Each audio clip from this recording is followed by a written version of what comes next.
Chapter 1500. You. The armor on the male Protoss's body was shattered. He had just escaped from the deep pit, and was already in a sorry state.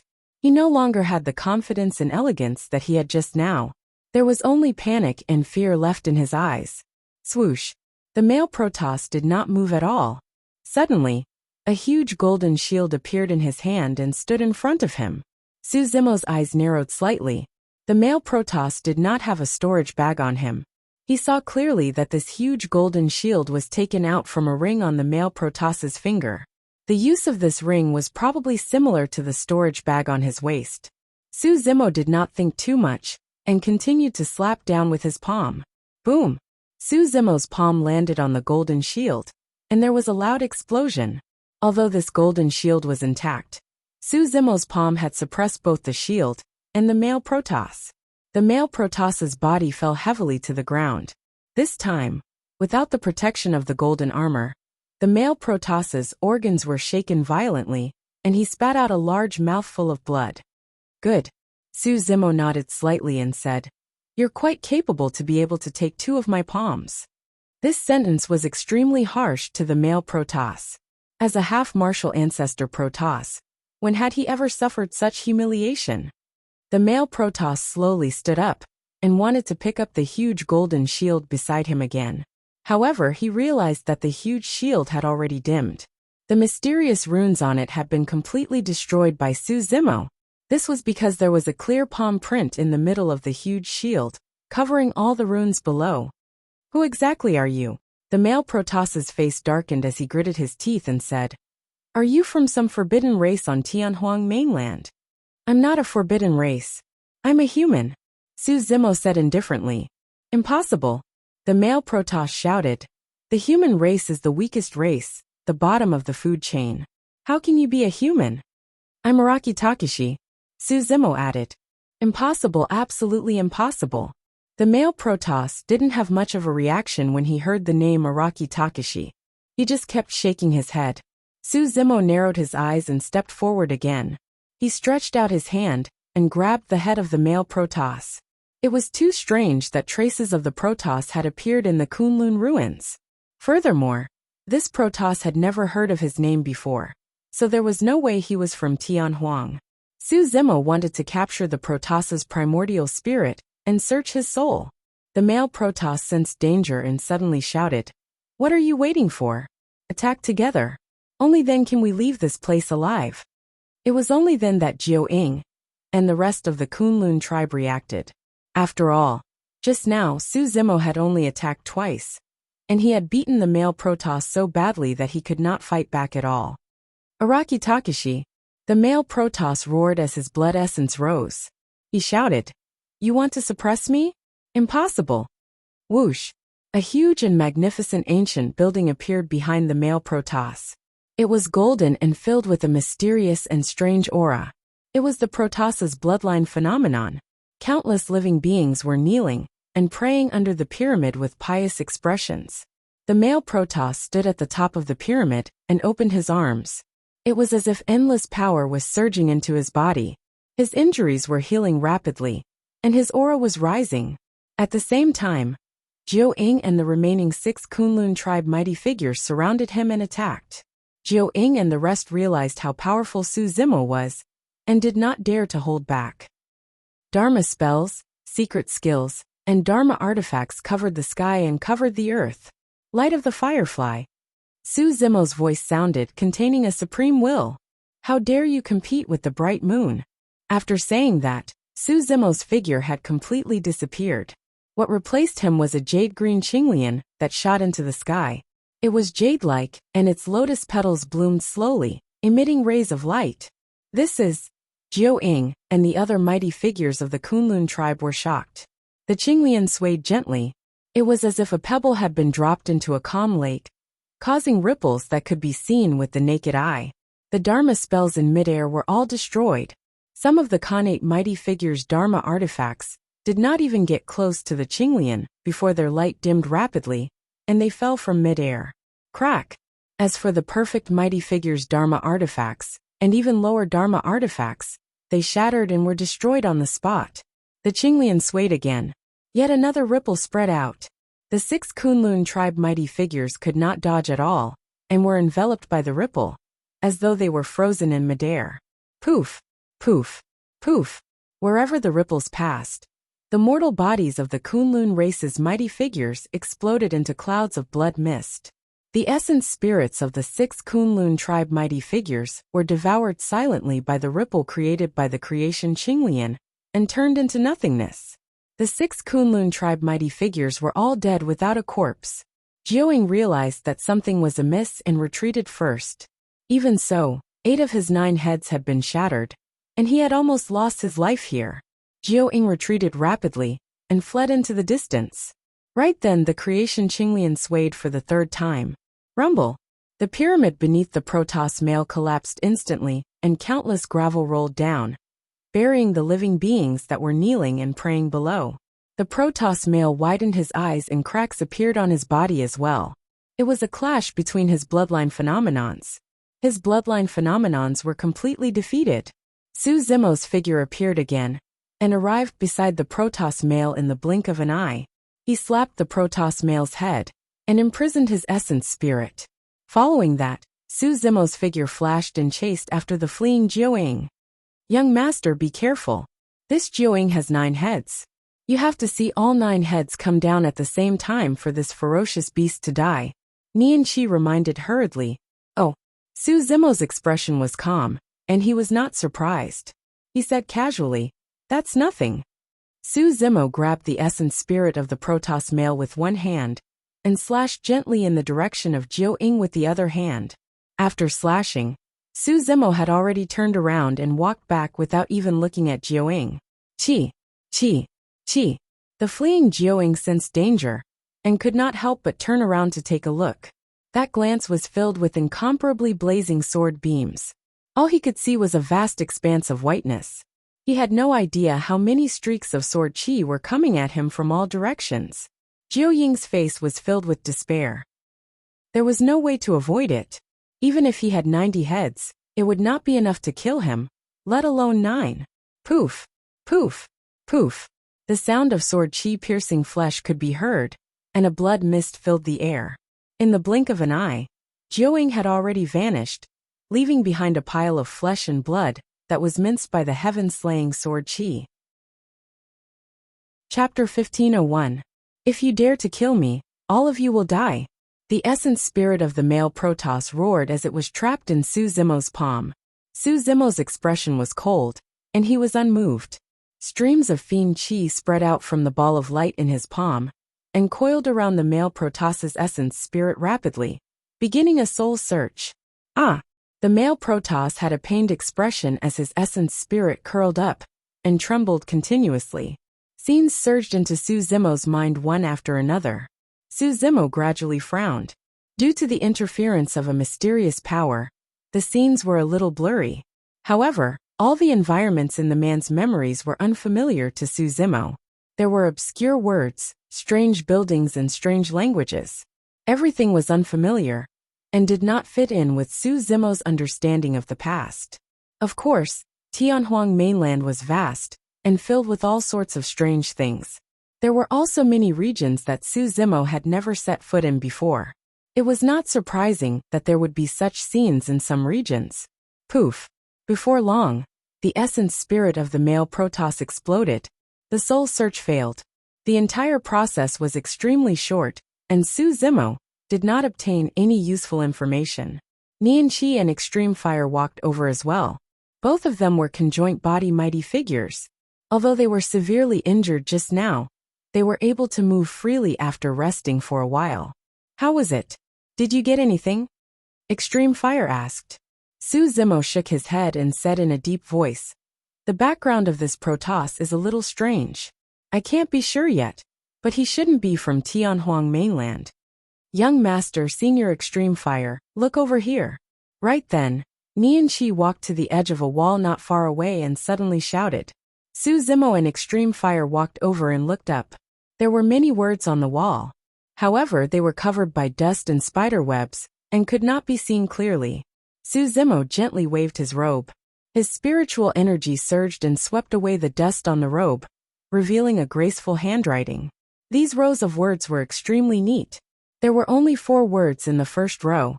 I am Ling Long. These words were left behind by Fairy Ling Long. Su Zimo's mind shook, and he hurriedly continued reading. After a long time, the 3 of them finished reading the messages on the wall. They looked at each other and sighed with emotion. Fairy Ling Long, you've really put a lot of thought into this. Nian Qi sighed. Extreme Fire also nodded and said, I'm afraid that only such a woman is worthy of the ancient human emperor. It's no wonder Fairy Ling Long's name was passed down through the ages, even though she wasn't conferred the title of emperor. Through Fairy Ling Long's message, Su Zimo and the others finally understood the origin of the secret realm. It turned out that when the ancient war broke out, the human race retreated in defeat. At that time, the human emperor had yet to reach the peak, and could not suppress the emperors of the primordial races. Under the attacks of the primordial races, the experts of the human race suffered heavy casualties. In order to help the ancient emperors heal, Fairy Ling Long went to search for a primordial divine herb, and came to Kunlun ruins alone. There was a Kunlun barrier in Kunlun ruins. With her powerful perception, Fairy Ling Long sensed a flaw in the barrier, and made use of it to open up a passage between Kunlun ruins and Tianhuang mainland. That was the embryonic form of this secret realm. The reason why Fairy Ling Long opened up this secret realm was not just to enter Kunlun ruins.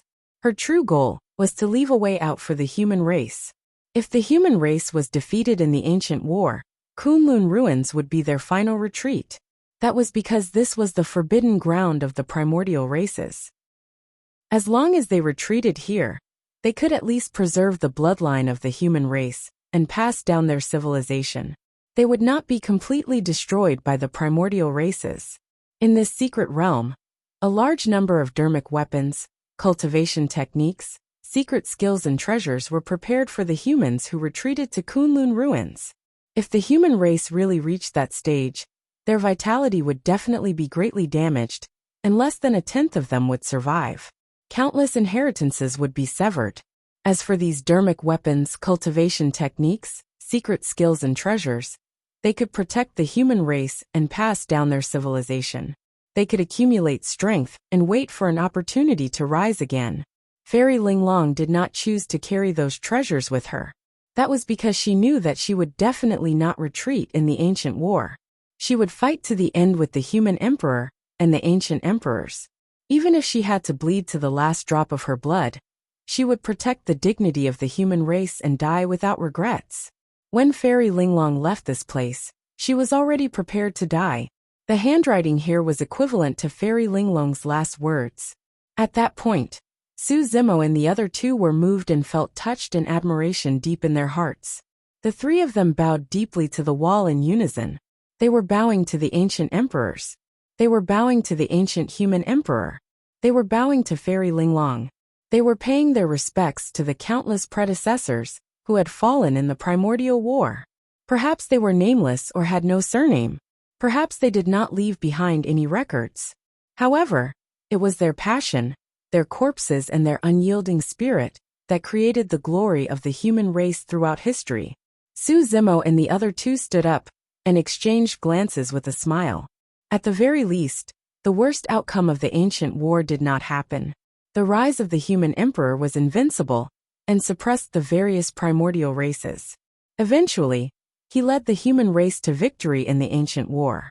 Fairy Ling Long's move was not used, and that was the reason why it was sealed until now. On the wall, Fairy Ling Long left behind a few lines of words behind those words. I stayed in Kunlun ruins for a few days, and discovered some clues about the primordial war. However, time was tight, and I couldn't divert my attention to investigate. There seems to be more to the primordial war, and it doesn't match the rumors. There were not many words, but they revealed important information. If she did not discover anything, Fairy Ling Long would not have spouted nonsense, or even left behind words to remind the future generations. Su Zimo and the other 2 frowned slightly in deep thought. The primordial war was too far away from the present. No one knew what happened back then, and the truth of the primordial war could only be known in Kunlun ruins. At the end of those words, there was a mention of Night Spirit. Night Spirit was a taboo and naturally could not be hidden from Fairy Linglong. Fairy Linglong's initial plan was to bring Night Spirit back to Tianhuang mainland and raise it to fight against the various primordial races. The reason why the Kunlun race that died in this mystic world was because Fairy Linglong took away Night Spirit, was that they chased after her and were killed here. However, before Fairy Linglong left this place, she changed her mind at the last minute.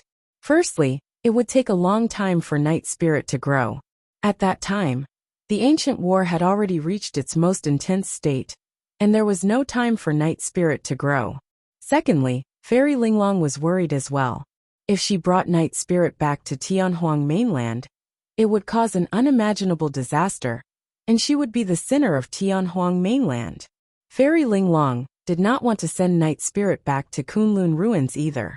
After pondering for a long time, she left Night Spirit here, and left it to fend for itself. Many years later, Night Spirit left this place with the help of the extreme fire, and was born and grew in this era. Chapter 1502. What are the secrets of the primordial war? Extreme Fire looked at the wall and suddenly asked. Su Zimo smiled gently. Stop guessing. We'll only be able to unravel all the secrets after we enter Kunlun ruins. Let's go. Extreme Fire nodded and wanted to move right away. Su Zimo could not help but laugh. Master, you and Nian Qi have yet to recover from your injuries. It's better for you to rest here for a few days first. There's no rush. That's true, Extreme Fire smiled. We don't know what kind of situation we'll face after entering Kunlun ruins. We should prepare. Following that, Extreme Fire and Nian Qi recuperated in the secret chamber. Both of them were at the conjoint body realm, and had powerful bloodlines. Nian Qi even possessed the bloodline of a Protoss, and his recovery speed was shocking. In less than 3 days, she had already recovered. On the 5th day, Extreme Fire recovered as well. Let's go, Extreme Fire called out. Su Zimo nodded, and handed a golden ring to Nian Qi. This was taken from the finger of the Protoss. There's no reaction when I touched it with my dermic powers. Give it a try. Nian Qi received the ring, and looked at it curiously, before injecting dermic powers. There was still no reaction from the ring. Pondering for a moment, Nian Qi suddenly bit his fingertip, and squeezed out a drop of blood, dripping it onto the ring. The drop of blood fused into the ring rapidly. Thereafter, Nian Qi was stunned and his eyes were filled with shock. What's wrong? Su Zimo asked. Nian Qi composed himself and said in a deep voice, There's an extremely huge space in this ring, and it can store many things. It's not inferior to our storage bags. Su Zimo nodded. Just as I guessed, this should be a storage ring. However, only a Protoss can use it. Young master, there are some books and weapons inside. With a thought, Nian Qi moved the books and weapons out. Extreme Fire casually picked up a book and skimmed through it. What is this writing? I've never seen it before. Extreme Fire frowned slightly. The words on these books were extremely unfamiliar. They were not written in the language of the demon race, or the language of the human race. They were crooked and unrecognizable, as though they were heavenly books. The forging of those weapons was completely different from those of Tianhuang mainland as well. Su Zimo also shook his head and said, I don't understand. Let's put these things away first. Nian Qi obeyed, and put the books and weapons back into the storage ring. Su Zimo pondered for a moment and said, Nian Qi, keep this storage ring as well. Don't expose it. They were about to enter the Kunlun ruins. They did not know who they would face, and what kind of situation they would face. If there were other Protoss in the Kunlun ruins, they would be able to deduce that the male Protoss had died at their hands when they saw this storage ring. Su Zimo looked at the corpses of the few mighty figures of the Kunlun race on the ground in deep thought. What's wrong, Zimo? Extreme Fire asked. Su Zimo said, Did you guys notice that the Kunlun race that entered this time round is somewhat different from the ancient Kunlun race? Different? Extreme Fire frowned slightly. Nian Qi was puzzled as well. The ancient Kunlun race had long decayed, and only corpses were left. Nothing could be seen at all, so how could they be different? Su Zimo pointed at the waists of the corpses of the Kunlun race beings that entered this time round. Look, these Kunlun race beings have gray ribbons around their waists. However, the ancient Kunlun race had purplish gold ribbons around their waists. That's indeed the case. But what does that prove? Extreme Fire asked with a frown. I don't know either. Su Zimo shook his head. Let's go and take a look at the Kunlun ruins. The three of them walked towards the other end of the secret realm. Before long, they arrived at the end of the secret realm. However, there was no path at the end. There was only an ice-cold wall. Su Zimo formed hand seals continuously with both hands, and shot out streams of dermic powers into every corner. He shouted softly, "Disperse!" The wall before them gradually disappeared, and a passageway that led to the outside world appeared. At the entrance of the secret realm, and the Kunlun ruins, there was a formation set up by Fairy Ling Long. As time passed, a few formation cores shattered, and the male Protoss discovered the flaws and cracked it. Over the past few days, Su Zimo had repaired the formation again. The foundation of the formation was still there, and there was no need to carve formation patterns. Su Zimo only had to repair the formation core, and the formation could operate again. In this way, this secret realm would not be discovered by anyone else. Su Zimo left the secret realm with Extreme Fire and Nian Qi, and entered the Kunlun ruins. The moment the three of them entered the Kunlun ruins, they were shocked. What greeted them was an ancient aura. It was as though the three of them had reversed time, and returned to the primordial era in an instant. Due to the existence of the Kunlun realm, this place was truly isolated from the world. Since ancient times, only Fairy Ling Long had come to the Kunlun ruins and left alive. This place preserved the most primitive things and traces of the primordial era.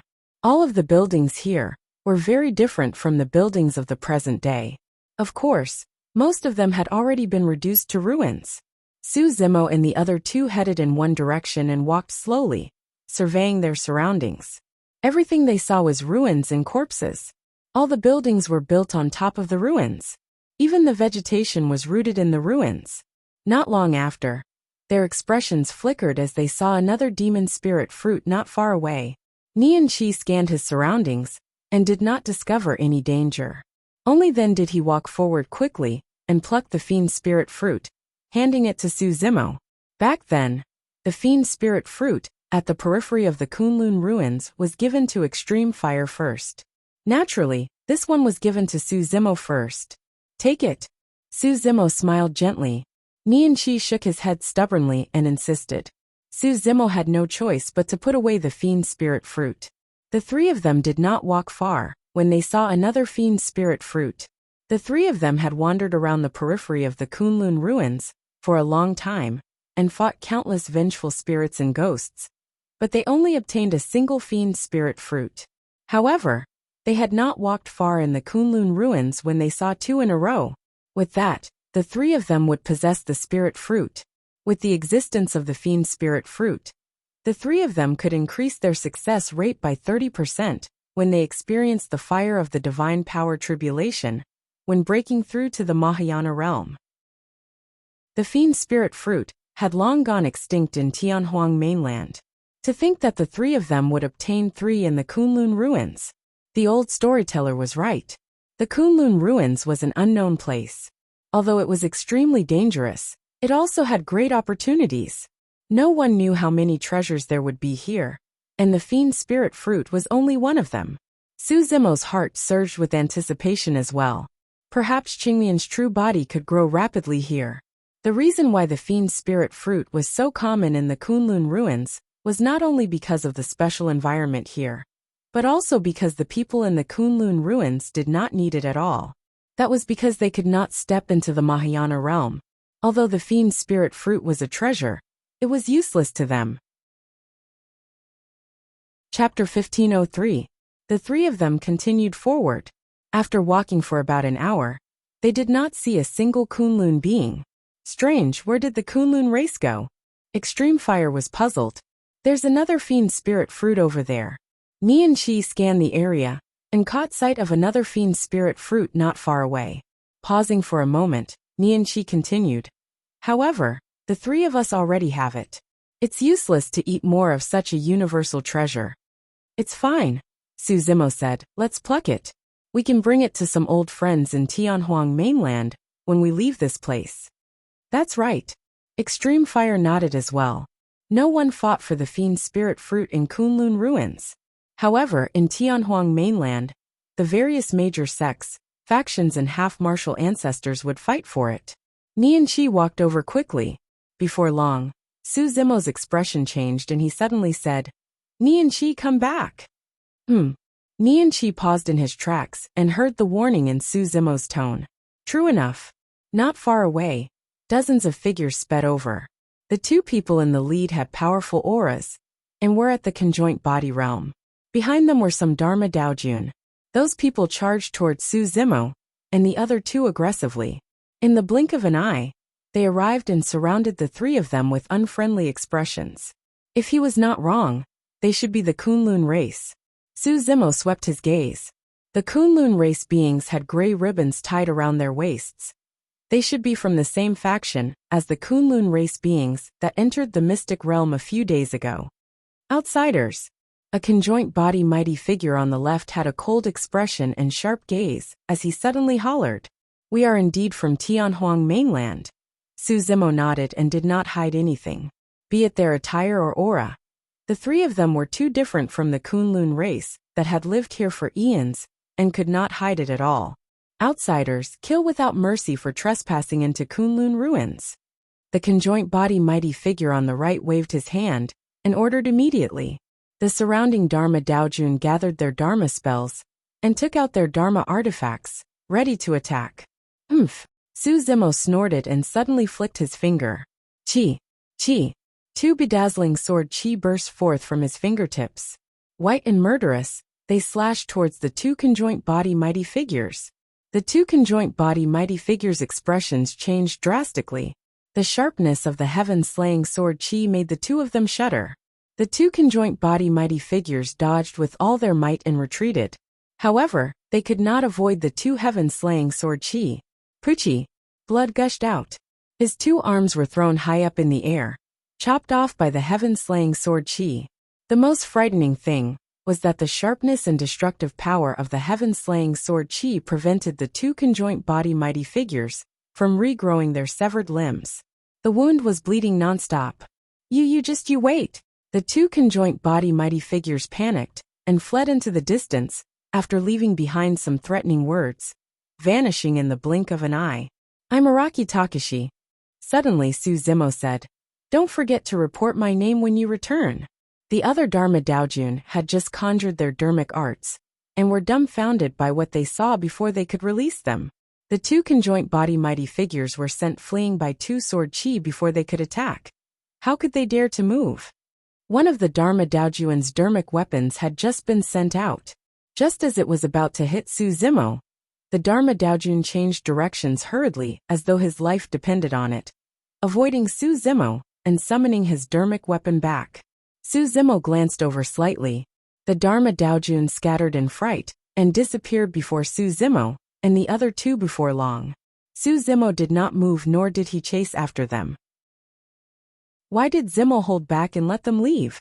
Extreme Fire asked. If these people return, they'll definitely attract even stronger existences. If Su Zimo had attacked with his full strength, how could the two heaven-slaying sword qi have only severed two arms? It's fine. Su Zimo waved it off. There are divine powers forbidden zones in Kunlun ruins. Even the strongest person is only a half-martial ancestor. If they're only half-martial ancestors, they won't be able to threaten us. Although Su Zimo's tone was calm, it was filled with immense confidence. Up till this point of his cultivation, there were very few people who could truly fight against him in the same cultivation realm. Although the environment of Kunlun ruins was special, and there were countless treasures, cultivation techniques and secret skills that could nurture many paragons and monster incarnates, Su Zimo was confident that he could suppress all paragons. Su Zimo continued, Furthermore, we'll inevitably come into contact with the Kunlun race after coming to Kunlun ruins. This is an opportunity. Actually, Su Zimo had another thought. Night Spirit. Ever since the two of them parted after the battle in Heaven and Earth Valley, Night Spirit's whereabouts were unknown. However, if Night Spirit was still alive, there was a high chance that he was in Kunlun ruins.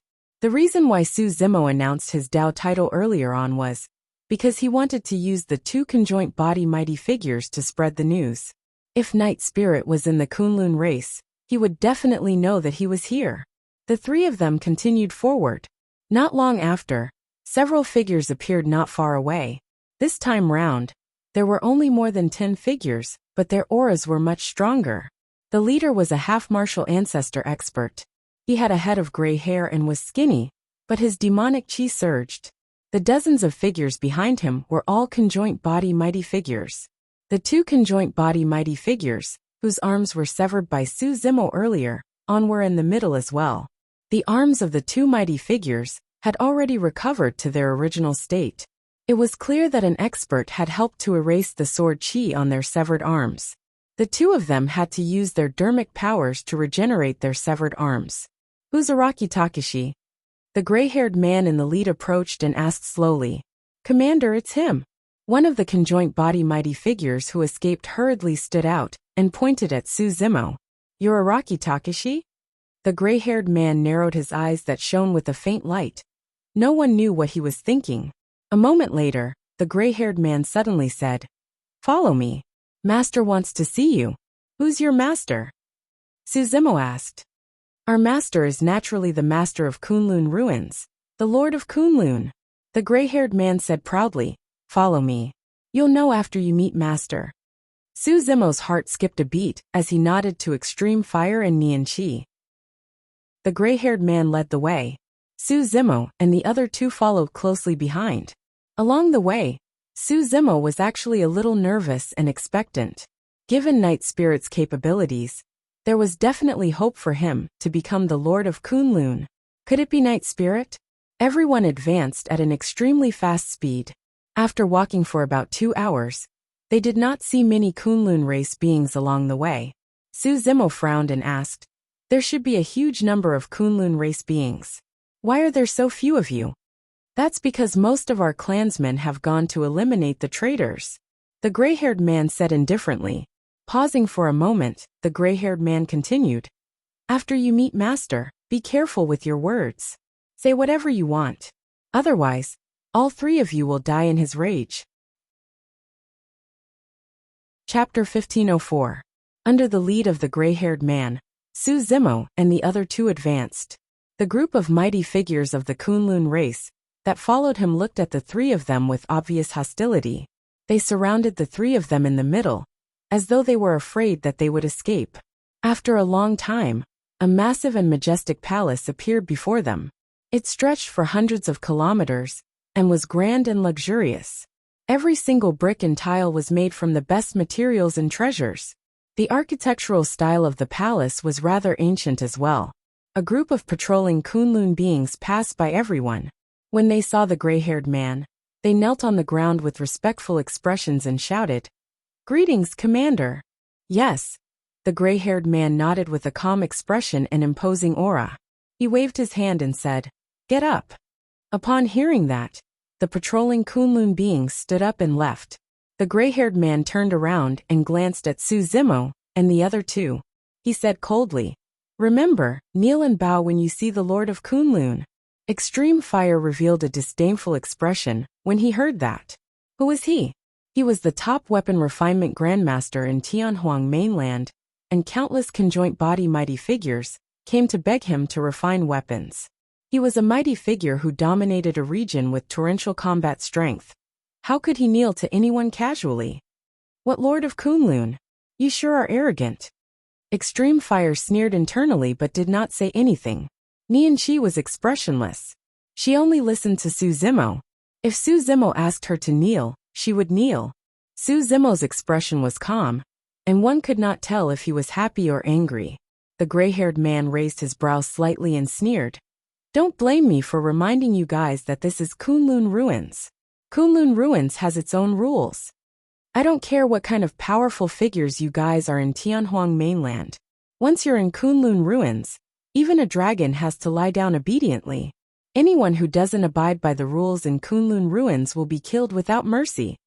Su Zimo remained silent and did not react to the gray-haired man's threat. He was neither afraid nor angry. Su Zimo's thoughts were simple. If the Lord of Kunlun was the Night Spirit, then everything would be fine. Night Spirit naturally wouldn't ask him to kneel. If the Master of Kunlun was not the Night Spirit, in this world, no one could force him to kneel. Not even a Mahayana realm patriarch could do it. The gray-haired man continued to lead Su Zimo and the others forward. They passed through many palaces, and a huge altar appeared in front of them. Around the altar stood countless living beings of different races. However, there were gray ribbons wrapped around each of their waists. Their cultivation levels were all different. At a glance, there were at least 10 million of them. Amongst them, there was no lack of conjoint body mighty figures and half-martial ancestors. These living beings were all from the Kunlun race. The great army formed by so many powerful creatures was disciplined and orderly. Killing intent surged. It was an extremely shocking sight. Even in Tianhuang mainland, such a scene had never happened before. One had to know that there were no more than 1 million cultivators in a super sect, including the Qi refinement warriors. There were so many Kunlun race beings that they could roughly be divided into 5 massive groups. They occupied different regions and surrounded the altar in the middle. Among them, there were 4 half-martial ancestor experts with terrifying auras standing at the front. They looked like they had noble statuses. In order to destroy the rebellion in Kunlun ruins this time round, Master gathered 10 armies. 5 of them are here. The other 5 are already fighting the traitors at the front. The 4 half-martial ancestors you see are the commanders of the 4 armies. Su Zimo swept his gaze. The position of the commander of the 5th army was empty. If he was not wrong, the gray-haired man beside him should be the commander of the 5th army. With so many powerful living beings gathered together, an incomparably powerful aura reverberated around the palace. If 10 million Kunlun race beings attacked at the same time, they could probably crush any conjoint body mighty figure or half-martial ancestor expert into pieces. Even Extreme Fire and Nian Qi were secretly shocked, and their expressions changed slightly when they saw such a majestic scene. Among the 3 of them, Su Zimo was the only one who had an indifferent expression the entire time. Of course, the most eye-catching thing was not the surrounding Kunlun army. It was the few people on the altar in the middle. In the middle of the altar was a throne made of gigantic bones. Every single bone was a dragon bone. Even after countless years, they still emitted a powerful dragon qi. That was a true dragon throne. There was a person sitting on the dragon throne. It was a bald, burly man with a burly figure. He exuded a powerful might from head to toe. Even though he was sitting there casually, it was as though he was the master of the world. An army of 10 million listened to the orders of a single person. This is the Lord of Kunlun, the gray-haired man said proudly. A look of disappointment flashed through Su Zimo's eyes. Initially, he thought that the Lord of Kunlun might be the Night Spirit. To think that it was a stranger. Although there were many living beings around the altar, he could not find the Night Spirit. Su Zimo narrowed his eyes and looked towards the Lord of Kunlun. The Lord of Kunlun emitted an extremely evil aura, as though he was a gigantic abyss that could devour everything. Su Zimo furrowed his brows slightly. The Lord of Kunlun was not human. However, he could not tell what the true form of the Lord of Kunlun was either. Behind the Lord of Kunlun stood 3 handsome men in white robes. Although they were disguised, Su Zimo recognized them immediately. Protoss. The 3 of them were dressed exactly the same as the Protoss that died in his hands in the exquisite secret realm. Su Zimo was expressionless. By then, the gray-haired man had already arrived on the altar with Su Zimo and the other 2. Go Xian, you're back. The Lord of Kunlun smiled and said. Su Zimo furrowed his brows slightly. The Lord of Kunlun's smile was so wide that it almost reached his ears. It was shockingly chilling. Greetings, master. The gray-haired man named Go Xian knelt on the ground hurriedly and bowed respectfully. Su Zimo and the other 2 did not move at all. The Lord of Kunlun narrowed his gaze, and the smile on his face vanished. Outsider, why aren't you kneeling when you see the Lord of Kunlun? Go Xian asked with a fierce gaze. Kneel. Kneel. Kneel. The millions of living beings below roared, and their demonic chi surged into the skies with a massive might that shook the world. Even with Extreme Fire's strong temperament, he felt immense pressure at that moment. I don't have that habit. Su Zimo's expression was unchanged as he replied casually. A killing intent flashed through Go Xian's eyes as he looked at the Lord of Kunlun, who was seated on the dragon throne instinctively. The Lord of Kunlun closed his eyes expressionlessly. Go Xian understood, and leaped up from the ground with a menacing expression. His blood chi surged as he lunged towards Su Zimo. Since you're not kneeling, die. Go Xian's long hair was bloodshot and suddenly squirmed, turning into small gray snakes that bared their fangs and flicked their tongues, biting towards Su Zimo. Chapter 1505. Su Zimo's expression turned cold. If the Lord of Kunlun was not the Night Spirit, it meant that the commander before him had nothing to do with the Night Spirit. If that was the case, he had nothing to worry about. You want to kill me? Su Zimo reached out and grabbed Go Xian's head. Every single strand of hair on Go Xian's head was a gray venomous snake. They were densely packed and terrifying. There was no way to attack. You don't know what's good for you. Go Xian could not help but sneer when he saw that Su Zimo dared to grab him with his body. However, his expression changed in the blink of an eye. Just as Su Zimo's palm was about to descend on his head, a series of extremely sharp sword chi burst forth from the center of his palm. Chi, chi, chi, chi. Sword chi burst forth one after another, and severed the gray snakes on his head instantly, causing blood to spray everywhere. Go Xian's expression changed in shock as he retreated explosively, escaping from the sword chi. Go Xian's blood chi surged, and he transformed into his true form in the blink of an eye. It was a pure-blooded ferocious beast, Hook Snake. However, the moment his massive body appeared, Su Zimo had already arrived before him. His palm landed on Go Xian's snake head, and pressed it against the ground. Boom! Before Go Xian could react, he was smashed onto the altar by Su Zimo. It was unknown what sort of universal treasure the altar was made of, but it was indestructible. When the hook snakes had smashed onto it, the altar was intact. However, the hook snake was smashed beyond recognition, and even its skull was shattered. The Lord of Kunlun opened his eyes with a look of surprise. Those who could become the commanders of the 10 armies under him had to undergo heavy selection, and only the strongest half-martial ancestors were qualified. Among the 10 commanders, although Go Xian's combat strength was not the strongest, he was ranked in the top 5.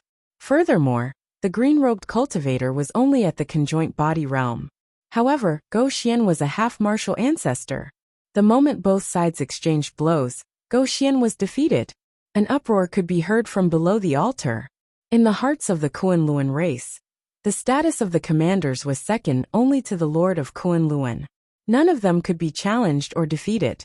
But who would have thought that their Lord Commander would actually be suppressed by an outsider in one move? It wasn't over yet. Go Xian wanted to struggle up, but Su Zimo did not give him a chance. He stepped forward and stomped down on Go Xian's head. Puchi! The entire altar trembled. Under the watchful eyes of countless people, Go Xian, one of the 10 great commanders of the Kunlun race, had his head crushed by Su Zimo's foot. His Yuan spirit was extinguished, and his body and Dao vanished. Above and below the altar, it instantly fell into silence. No one had expected such an outcome. Go Xian was a half-martial ancestor expert, but he did not even have the chance to unleash half of his battle prowess before he was stomped to death by Su Zimo. Go Xian never thought that Su Zimo would dare to make a move. What he did not expect was that Su Zimo would dare to kill him in front of everyone in the Kunlun ruins. Right in front of the Lord of Kunlun. Outsider, you're courting death.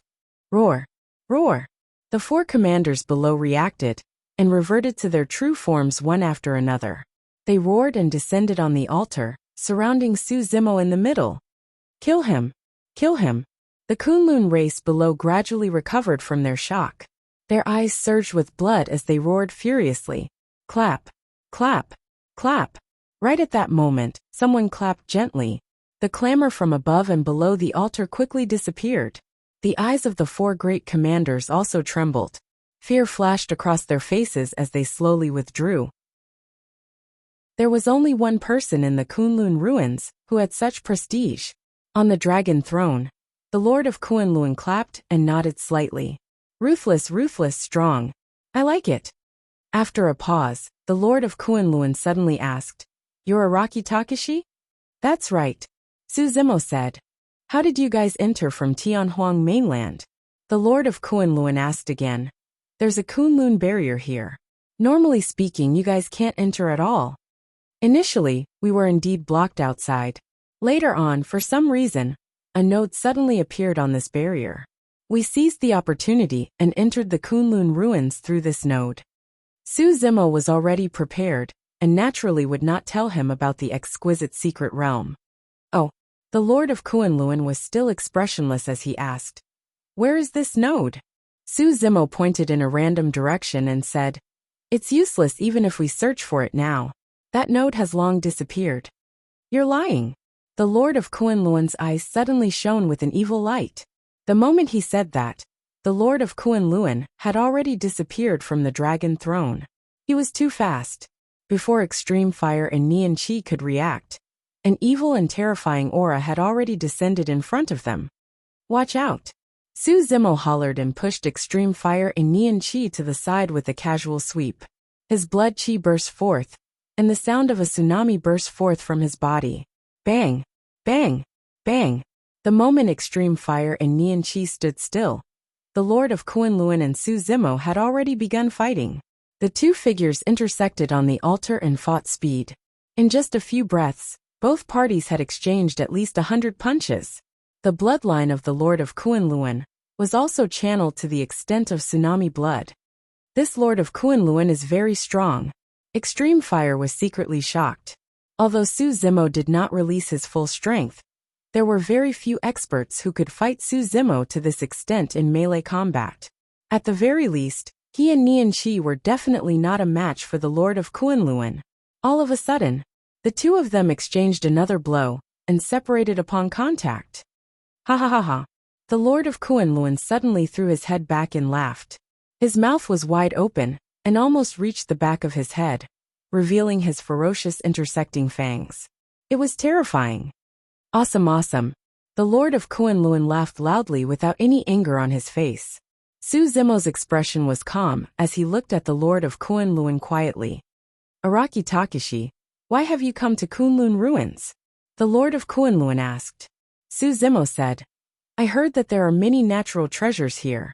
We want to cultivate in Kunlun ruins for a period of time, and use the treasures here to raise our cultivation." "All right," the Lord of Kunlun said. "All the treasures in Kunlun ruins are under my control. If you need them, I can provide them all to you." Oh, Suzimo's expression did not change as he asked, "What condition?" The Lord of Kunlun said slowly, "Goshuan is dead. You are the new commander of that army. I want you to follow me on an expedition to kill the traitors of Kunlun ruins." A commotion came from below the altar. No one expected that not only did the Lord of Kunlun not avenge Goshuan's death, he even promoted the outsider, who killed Goshuan, to the commander of the army. "I don't look at your body or background. I only look at your ability," the Lord of Kunlun said. "The position of commander belongs to those who are capable. Even if you're an outsider, I'll still put you in an important position." "Master, what about Commander Goshuan's enmity?" A Kunlun eminence could not help but step forward. "Are you dissatisfied with my decision?" The Lord of Kunlun glanced sideways. The Kunlun eminence trembled with fear and did not dare to continue. "Then you can die." The Lord of Kunlun suddenly opened his mouth, and a huge suction force erupted. The Kunlun eminence could not resist it at all, and was swallowed into the Lord of Kunlun's stomach. Chapter 1506. The entire place was silent. Just now, the clamor instantly quietened down. Crack, crack. The sound of bones being crushed came from the Lord of Kunlun's mouth. It was hair-raising. Scarlet blood slowly seeped out from the gaps between the Lord of Kunlun's teeth. The Lord of Kunlun licked his lips and swallowed the blood. All the Kunlun members looked at the Lord of Kunlun with fear in their eyes. Suzimo remained calm. He was not interested in the position of commander, or the elimination of traitors. However, on second thought, there was no harm in this. Furthermore, he could use this opportunity to understand more about Kunlun ruins and find out the truth of the primordial war. Araki Takashi, what do you think? The Lord of Kunlun asked slowly. No problem. Suzumo nodded and shifted his gaze to the few god race beings in white robes not far away. He asked in a seemingly casual manner, These are guests of Kunlun ruins. They are also the helpers I found. The Lord of Kunlun was extremely cautious and did not reveal the identity of these Protoss. Looks like these traitors in Kunlun ruins are quite troublesome. Even you can't suppress them, and you still have to find help? Suzumo raised his brows slightly. The Lord of Kunlun sneered and said, They're just small fries. It's just that the rebel leader is a little difficult to deal with. You'll know when you see him. After pausing for a moment, the Lord of Kunlun said with a faint smile, Araki Takashi, it's not that I'm underestimating you, but if it's a one-on-one battle, you might not be a match for the rebel leader. Oh, then I'm looking forward to it. Suzumo said indifferently. The Lord of Kunlun was obviously trying to provoke him. Although Suzumo said that he was looking forward to it, he was unmoved. When are we leaving? Suzumo asked. Tomorrow morning. I'll lead the army and personally conquer the rebels. The Lord of Kunlun said. Today you can rest for a day. Men, bring Commander Araki Takashi to the palace to rest. Bring the most beautiful enchantress of our palace over, and reward her to Commander Araki Takashi. The Lord of Kunlun waved his hand. No need. Suzumo waved his hand. The three of them followed a Kunlun race expert down the altar and walked towards a palace. Moments later, they disappeared from everyone's sight. This Araki Takashi has shown off his ability and is decisive in killing. He's not easy to control. Do you really plan to take him under your wing? A white-robed Protoss walked to the side of the Master of Kunlun and suddenly asked. The Lord of Kunlun chuckled softly and said, This person's combat prowess isn't weak. It's a pity to kill him. Why don't we use him to deal with that beast? When this battle ends, it will naturally be the time of his death. The Lord of Kunlun licked his lips, greed in his eyes as he said, I can smell an extremely powerful and fresh blood energy on him. This person's flesh and blood must be a great tonic. Be careful, don't bite. Another Protoss laughed. Hee. The Lord of Kunlun grinned and said, Don't worry. Just now, I'm fighting with him, and I'm not using my full strength at all. Besides, don't we have everyone here? 3 outsiders can't do anything. A Protoss suddenly said, I'm worried about something. Oh. The Lord of Kunlun looked over. This Protoss pondered and said, That beast came back from Tianhuang, and so did these 3 outsiders. What if they know each other? The Lord of Kunlun laughed loudly and said, How can there be such a coincidence in the world? So what if they know each other? That beast can't hold on for much longer. This Araki Takashi isn't a fool. If he knows how to size up the situation, he'll know who to help. After a pause, the Lord of Kunlun's smile disappeared, and he said coldly, Speaking of which, if he really has any ulterior motives, I'll swallow him alive immediately. In a palace in Kunlun ruins. Suzumo sat cross-legged on a bed. He rubbed his glabella and fell into deep thought. Extreme Fire and Nianqi searched around the palace. After confirming that there was no danger or abnormality, they returned to Suzumo's side. Extreme Fire asked, Zimo, are you really planning to help this Lord of Kunlun eliminate some traitor? I think this Lord of Kunlun is ferocious and bloodthirsty. He's not a good person. I think so too. Nianqi nodded and said, This Lord of Kunlun is temperamental and can turn hostile and kill at any time. Now that he's invited you to become the commander, it's very likely that he'll turn around and deal with you after the battle ends. Yes. Suzumo nodded and said, I've thought of what you're worried about. This Lord of Kunlun can rule the Kunlun race and intimidate the Kunlun ruins. He's not weak. When he fought me, he didn't use his full strength. Of course, I held back too. Let's follow and check out the situation first. We'll be on guard. When the time comes, we'll react accordingly. All right, Zimo. Since you're prepared, I'm not worried anymore. Extreme Fire nodded. Right. Su Zimo suddenly asked. Can you guys sense what the main body of this Lord of Kunlun is? Extreme Fire and Nian Qi shook their heads. To be able to intimidate everyone in the Kunlun ruins, his main body should not be an ordinary demon beast. Su Zimo murmured softly. Could it be one of the primordial races? Extreme Fire asked. Su Zimo shook his head. No. Just now, I'm on the altar and used my spirit consciousness to check. There are no other primordial races in the Kunlun ruins. But the strange thing is, why would a Protoss appear in the Kunlun ruins? Extreme Fire and Nian Qi were confused as well. Furthermore, the three Protoss did not know Su Zimo. In other words, the possibility of the three Protoss coming from Tianhuang mainland was not high. However, if they did not come from Tianhuang mainland, where did they come from? Su Zimo suddenly recalled what the storyteller old man had said. It seemed like in the primordial era, the Protoss was not one of the primordial 8 races. Primordial 8 races, Protoss, Kunlun, Taboo, Primordial War. Su Zimo had a feeling that the Protoss would definitely play an extremely important role in the Primordial War. The Protoss might be the key to unraveling the truth of the Primordial War. However, the power of the Lord of Kunlun is truly terrifying. Extreme Fire sighed. Excluding the Mahayana patriarchs and emperors, the power of the Lord of Kunlun is even more terrifying than any super sect in Tianhuang mainland. After all, it's accumulated over time, Nian Qi said. To think that there are still traitors in the Kunlun race. Extreme Fire continued. From the looks of it, the traitor army is not weak either. To think that they could cause the Lord of Kunlun to mobilize so many people. I wonder who the leader of the traitor army is to be able to fight against a half-martial ancestor like the Lord of Kunlun, and make him so wary. The speaker did not mean it, but the listener did. Su Zimo's heart skipped a beat as a thought flashed through his mind. He thought of a possibility. Could it be? Chapter 1507. What's wrong? Extreme Fire and Nian Qi could not help but ask when they saw the strange expression on Su Zimo's face. Su Zimo said slowly, Night Spirit. What?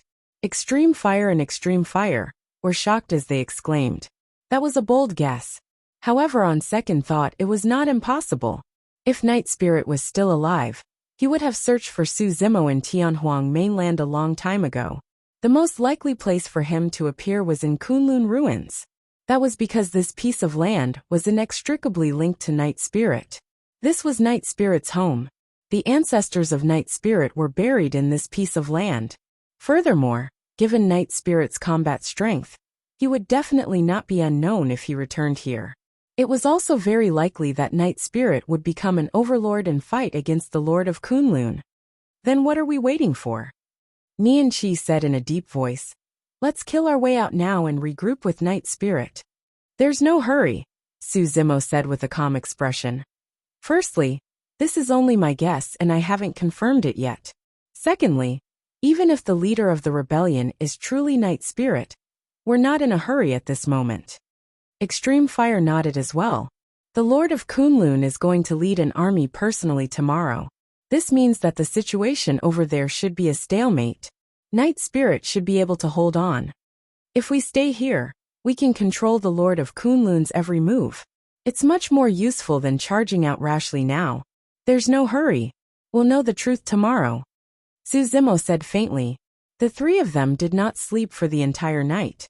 The next morning, Su Zimo and the other two arrived at the altar early in the morning. The Kunlun army had not left. They guarded the place for the night and were ready to set off. About an hour later, the Lord of Kunlun and the three white-robed Protoss descended on the altar.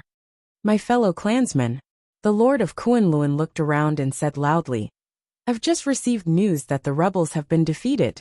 My Kunlun army has conquered the rebels' nest. Now there are not many traitors left. They are defending the god-slaying canyon to the death.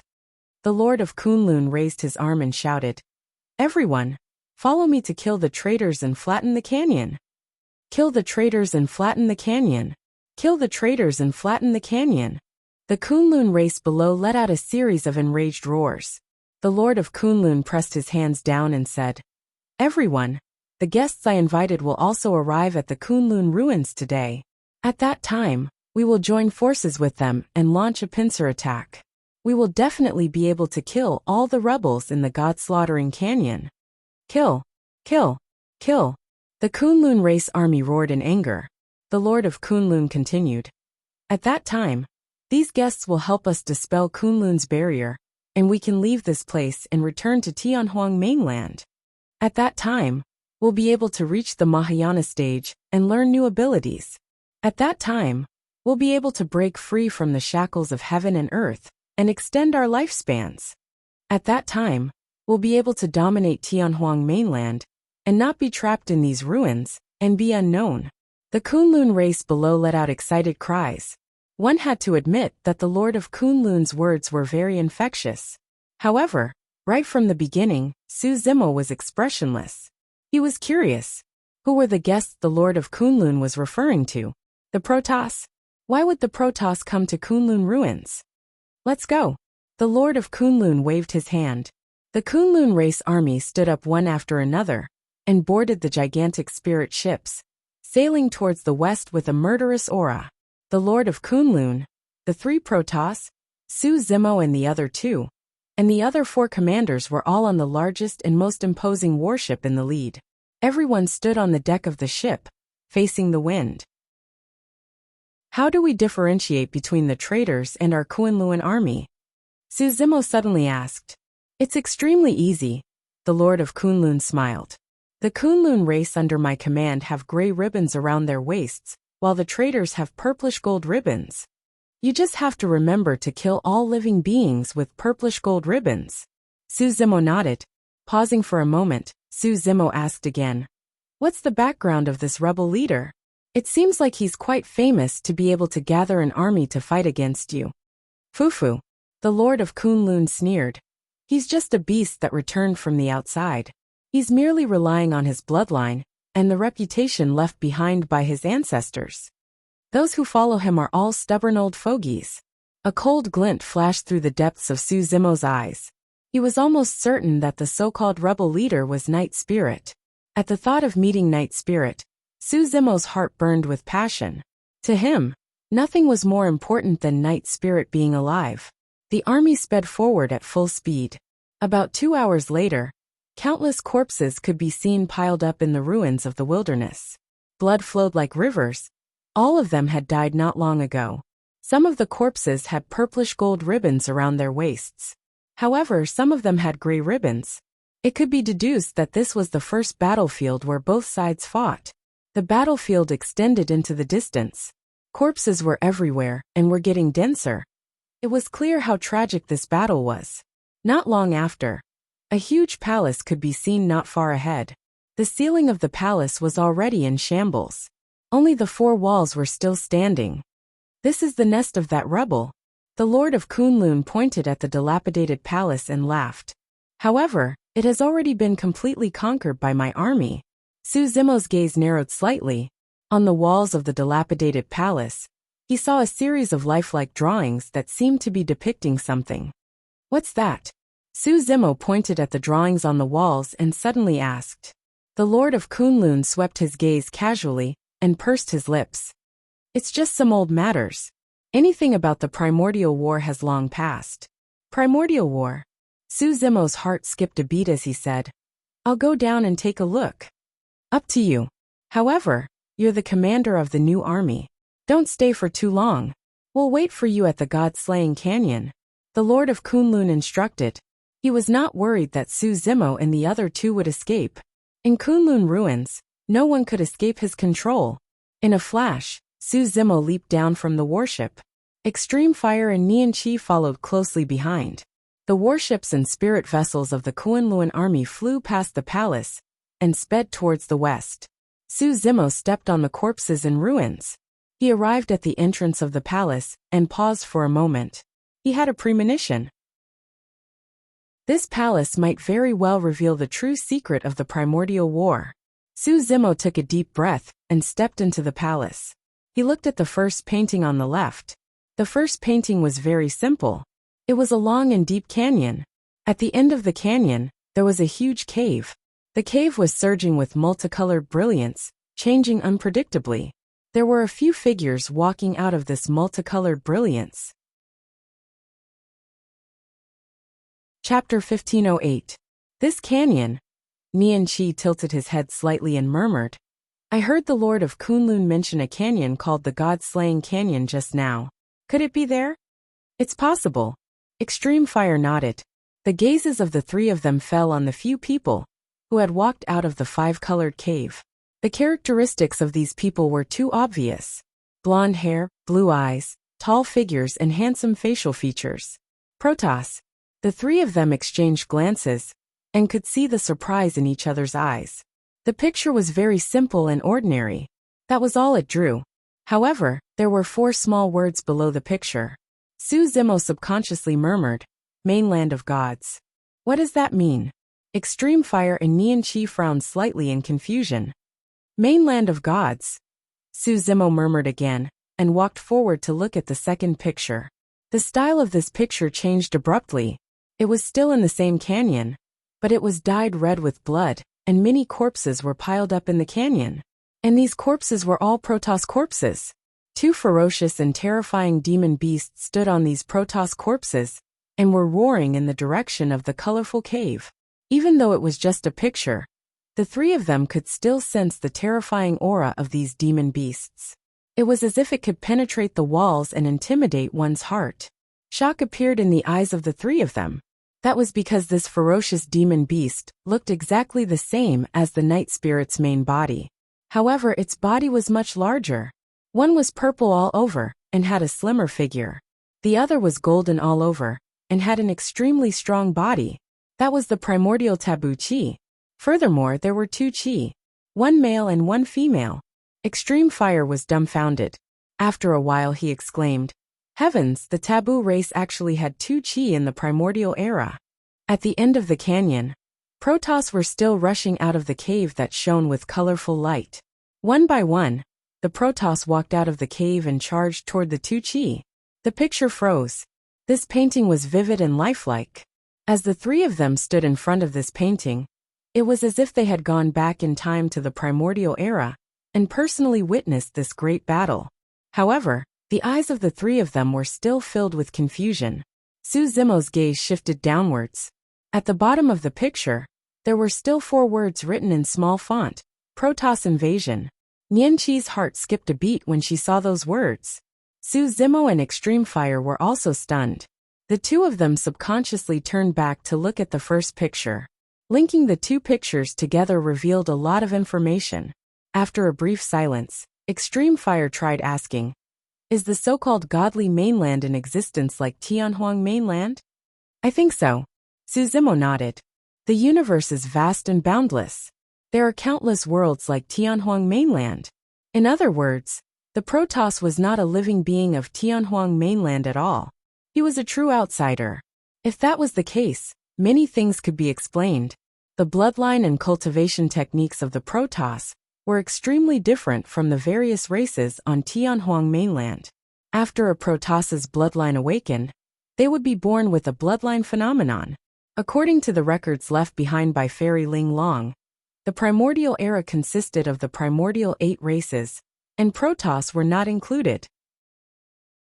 That was also the reason why Protoss had never appeared on Tianhuang mainland in the first place. The unfamiliar words in the storage bag of the Protoss that Su Zimo killed in Kunlun ruins were the words of the Protoss. The world and the memories of the Protoss should be the godly mainland. Extreme Fire looked at the cave that shone with 5-colored light in the second picture, and said sternly, From the looks of it, this cave should be the tunnel that connects Tianhuang mainland and the godly mainland. The Protoss can only enter Tianhuang mainland after passing through here. Su Zimo nodded and continued reading. In the third picture, it was still the same deep canyon. However, it had regained its calmness. Z2 and Golden Ho snuggled together and sat above the canyon. There was an egg lying quietly in the bosom of the 2 shrews. On the other end of the canyon, some Protoss were leaving in a hurry. At the bottom of the third picture were the same words, God Ho gives birth. Extreme Fire said in a deep voice. From the looks of it, this Z2 should have given birth to a son. This golden hoe took care of it day and night, and some Protoss seized the opportunity to pass through this canyon and enter Tianhuang mainland. Su Zimo nodded. Through these pictures, it was easy to connect the dots that happened in the primordial era. The three of them continued forward and looked at the fourth picture. Finally, the canyon was gone from the fourth picture. There were many living beings drawn on it. Apart from the Protoss, there were also dragons, the Kuan race, and the other primordial 8 races. Not only that, there were 2 even more terrifying demon beasts in the fourth picture, whose auras were similar to gods. Forbidden Dragon Phoenix. Forbidden Kuanpeng. Many primordial races were gathered, and some Protoss stood in the middle, as though they were saying something to the surrounding dragon phoenixes and Kuanpengs. At the bottom of the fourth picture were the words, Protoss instigation. At that point, the three of them could understand many things even without continuing to look. In the primordial era, perhaps gods were indeed bloodthirsty and arrogant, and did not get along with the primordial 8 races, dragon phoenixes and Kuanpengs. However, the true cause of the primordial war was because of the Protoss. The invasion of the Protoss was the invasion of another civilization. If they could not defend against it, all civilizations in Tianhuang mainland would disappear, and all races would be enslaved by the Protoss. The gods realized how terrifying this matter was and guarded Kunlun to stop the Protoss. However, because the gods gave birth, the Protoss took advantage of the situation to enter Tianhuang mainland and instigate the other 2 taboos, the primordial 8 races, to fight the gods. That was the reason for the earth-shaking primordial war. Nianqi's face was pale. No matter what, the bloodline of the Protoss flowed in her body after all.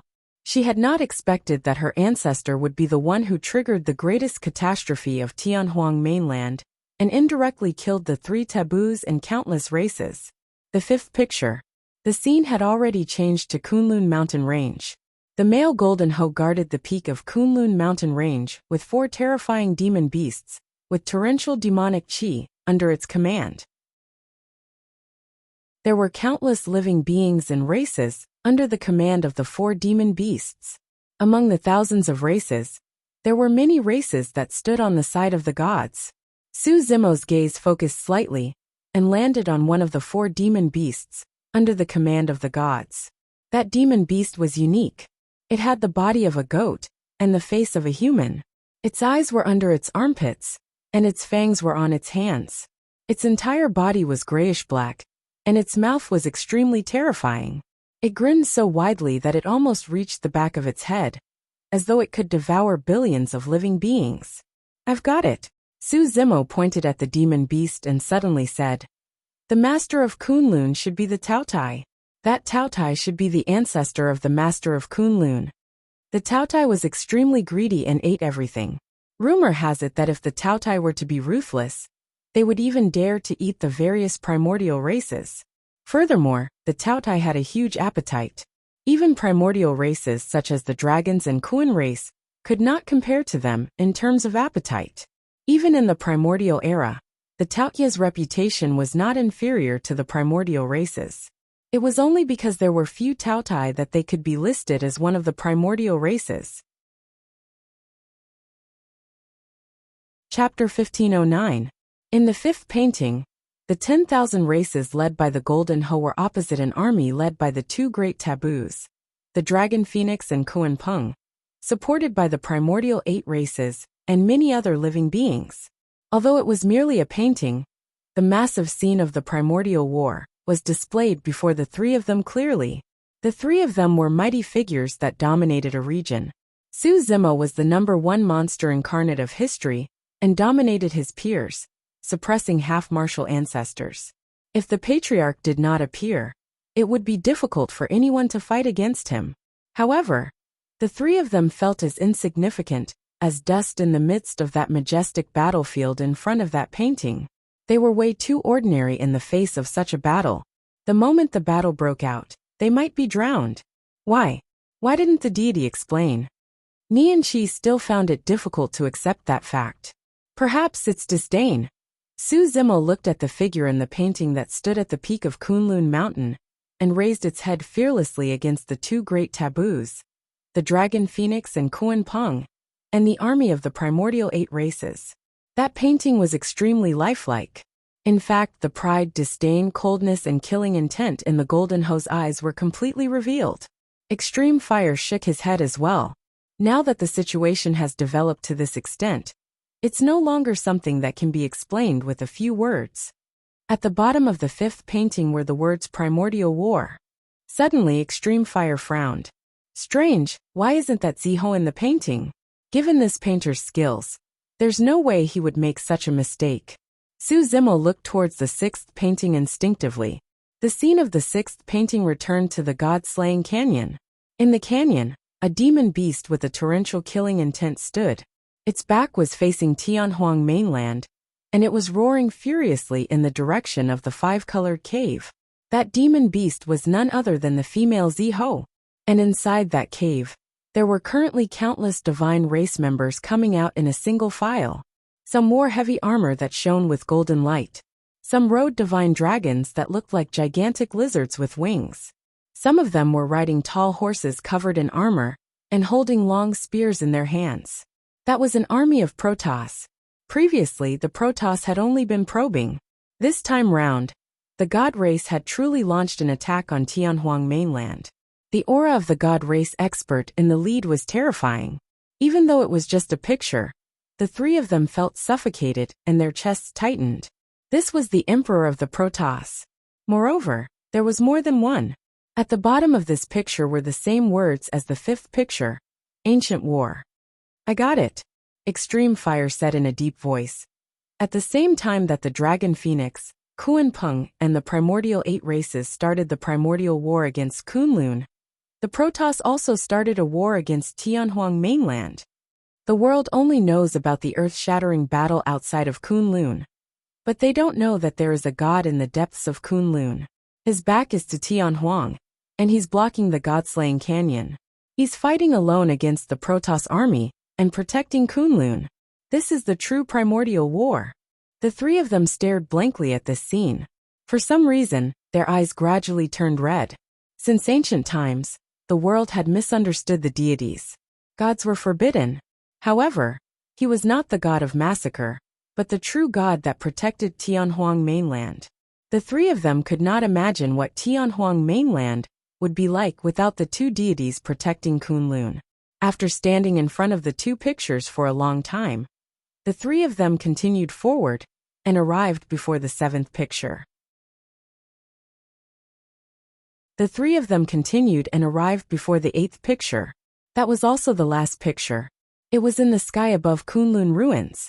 Golden Ho and Ziho burned their last bit of life and burst forth with a dazzling light that enveloped Kunlun ruins. The gazes of the 2 god puppets fell on the egg not far away. Their eyes were filled with deep reluctance and worry. There were 4 words below the 8th picture, Kunlun barrier. At that point, a look of realization flashed through Su Zimo's eyes. He finally understood the origin of the Kunlun barrier. He finally understood the meaning of the barrier's existence. On one hand, the Kunlun barrier was to seal the 5-colored cave, to prevent the Protoss from invading again. On the other hand, it was to protect the night spirit. With the existence of the Kunlun barrier, Kunlun ruins was isolated from the world. The people outside could not enter, and the people inside could not leave. It was even more impossible for the primordial races to enter Kunlun ruins. The races that remained were the old subordinates of the 2 gods. Only in such an environment could the night spirit grow safely and become a taboo. And when the night spirit grew, he would rule the old subordinates of Kunlun ruins and become the new master of Kunlun. Chapter 1510. The 2 gods had put in a lot of effort. Even though they had died, they were still worried about the Protoss and the night spirit. That was why they burned their lives to leave behind the Kunlun barrier. Unfortunately, by chance, Fairy Ling Long entered the Kunlun ruins and took the night spirit away, placing him in the exquisite secret realm. In this life, when the night spirit returned, the Kunlun ruins was no longer his world. Su Zimo looked at the 8 paintings with a complicated expression and remained silent for a long time. The 8 paintings solved all the mysteries and revealed all the secrets of the primordial war. However, the 8 paintings could not explain the tragedy and desolation behind the war. If not for the painter's wonderful brush, if they had not come to these ruins and seen these 8 paintings, who would have known the truth of the primordial war? The 2 gods must have hated the Protoss to the core. That's why they left such great killing intent and resentment in the Kunlun barrier. Nianqi said in a daze. Unlike Su Zimo and Extreme Fire, Nianqi felt extremely uncomfortable after reading the 8 paintings. She fell into endless self-blame and guilt. She did not know how to face the Night Spirit and Su Zimo in the future. It was her ancestor who started the primordial war, indirectly killing the Night Spirit's parents, indirectly killing countless races. Countless innocent living beings were buried in these ruins. Nianqi even felt that the blood flowing in her body was dirty. Nianqi, it's not your fault. Don't think too much. Su Zimo noticed that Nianqi's expression was strange. He vaguely guessed something and comforted her softly. Nianqi forced a smile and lowered her head in a daze. I got it. Right at this moment, Extreme Fire said in a deep voice. Night Spirit has been placed in the exquisite secret realm since ancient times. This Kunlun ruins has no leader, and these old subordinates are fighting each other. With the Taoya's methods and combat strength, it's very easy for him to become the master of Kunlun. And the current master of Kunlun is the descendant of that Taotai. The Night Spirit has returned and wants to rule Kunlun. He will definitely clash with this Taotai. That's why the so-called war to exterminate the rebels broke out. After pausing for a moment, Extreme Fire continued. However, time has passed. After so many years, the Taotai clan has long established supreme prestige in the Kunlun ruins. Even the return of the Night Spirit can't compare. Su Zimo nodded and said, but no matter what, the Taotai is only an old subordinate of Xinyu. The Night Spirit is the true master of Kunlun. Based on the information from the Taotai, the Night Spirit was not alone in Kunlun ruins. Even though countless years had passed, there were still many Kunlun people who stood firmly on the side of the Night Spirit. I'm just a little curious. Extreme Fire frowned and said, although the Taotai has a huge number of Kunlun people with the Night Spirit's methods, how could he have lost so miserably? Su Zimo narrowed his eyes slightly and recalled what the Lord of Kunlun had once said. His heart skipped a beat as he said, it's the Protoss. What? Extreme Fire asked subconsciously. Su Zimo said, the Lord of Kunlun once said that the guests he invited will also arrive in Kunlun ruins today. These so-called guests are most likely the Protoss. You're saying that the Kunlun barrier that seals the 5-colored cave might not be able to stop the Protoss? Extreme Fire's heart skipped a beat. That's possible. Su Zimo pondered and said, this barrier has existed for countless years after all. It's normal for its power to decline. Do you still remember when we first arrived at the Kunlun barrier? I once passed through the Kunlun barrier. Extreme Fire nodded. Su Zimo continued. Normally speaking, even I can't pass through the barrier left behind by 2 gods who burned their lives. Now that I can pass through the barrier, it's not surprising that the Protoss can pass through as well. Su Zimo's expression was cold as killing intent surged in his eyes. He said coldly, if this Taotai is only fighting with the Night Spirit for the Lord of Kunlun, it's not considered a great evil. However, his collusion with the Protoss is unforgivable. Extreme Fire also became murderous as he said, let's go. Let's rush over and turn the world upside down. Su Zimo did not say a word. He had already leaped up and sped towards the God-slaying canyon in the west. Extreme Fire followed closely behind. Nianqi hesitated for a moment before hurriedly following. God-slaying canyon? Many members of the Kunlun race with purplish gold ribbons around their waists guarded the entrance of the canyon. Gazing westward along the canyon, one could see that one Protoss after another was walking out of the huge cave that shone with colorful brilliance. These Protoss held large swords and spears in their hands and wore armor. Their expressions were cold, but none of them could pass through the God-slaying canyon. That was because in the middle of the canyon, there was a terrifying figure with a towering demonic aura. This figure was hundreds of feet tall and covered in purplish gold scales. The tail behind it was slender and extremely sharp, as if it could pierce through everything. This demon beast's head was huge, like a wolf's head, but it was even more ferocious than a wolf's head. A mouthful of sharp teeth shone with a cold light. Such a huge head could erupt with astonishing bite force. Coupled with this mouthful of sharp teeth, the lethality was unimaginable. The demon beast's 4 legs shone with purplish gold flames, melting the corpses of the Protoss under its feet. These Protoss rushed forward, and were all killed by this demon beast. Beneath its feet lay the corpses of the Protoss, with warm blood flowing. Roar! The purplish gold demon beast opened its mouth, and let out an earth-shattering roar toward the 5-colored cave not far away. Its killing intent was piercingly cold. Amidst this roar, all the members of the Kunlun race on the other side of the canyon seemed to be stunned. They actually stopped in their tracks and stopped moving. Ha ha ha ha. At this moment a loud laugh sounded. Not far from the east, a black mass of spirit ships sped over. On the huge ship in the lead, the Taotai and the 4 commanders stood at the bow of the ship.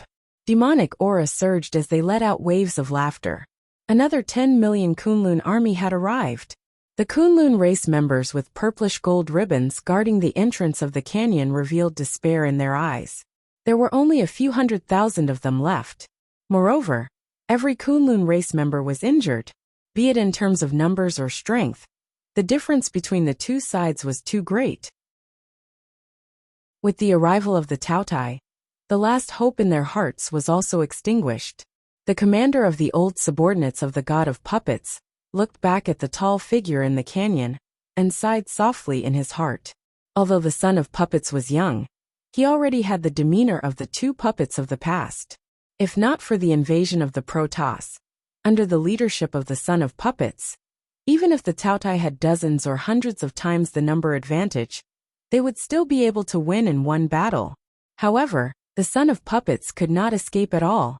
On one side was the Kunlun race. On the other side was the Protoss. The son of puppets could only make a choice. His choice was the same as his mother's. He guarded the god-slaying canyon alone and blocked all the Protoss outside. Even if he died in battle, he would not allow a single Protoss to step into Tianhuang region. Chapter 1511. Hehe. The Taotia's expression was relaxed as he looked at the Kunlun race, guarding the entrance of the canyon. He shook his head and smiled. What are you all still holding on for? That beast is just a trapped beast, it won't last long. Taotai, a half-martial ancestor who was the leader of these Kunlun race, shouted as he dragged his wounded body to the front and shouted, How dare you? The old master's corpse is right here. How dare you point your weapon at the young master? How dare you call the young master a beast? Are you not afraid of the wrath of the heavens? The old master's spirit in the heavens, if he sensed this, even if it's just a wisp of his remnant soul, he can still kill him here.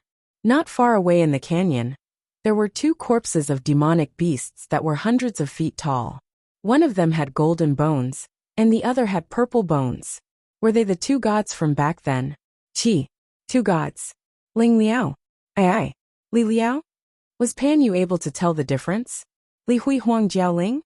Li Liao Pa Zhao Xing Na? The Taotai frowned slightly. 2 gods. Li Ti Li Liao Song Zong? Qi? Is Jing Shu helping Yi to cut the bed for Xie? Qi. As for the wrath of the heavens, he scoffed. But the Taotai was still wary. Back then these 2 gods. Li Nanju? Qi. What's more, his ancestors were these 2 gods. Li Mu Qian? Difficult. Majorly. Admonition. Li Bai Dan. Xiong Peng Li. Li Mu Ji Dan. This time, if he didn't join forces with the Protoss, he wouldn't dare to challenge the gods? Li Bai Dan. Humph. The Taotai sneered. Listen up, Kunlun race, I can give you a chance. If you submit to me now, I can let you go and treat you equally in the future. If you don't submit now, I will treat you as traitors and kill you without mercy. Ha ha ha ha. The half-martial ancestor of the Kunlun race laughed. His expression was sorrowful and angry. He shouted, Traitors? What a joke, what a joke.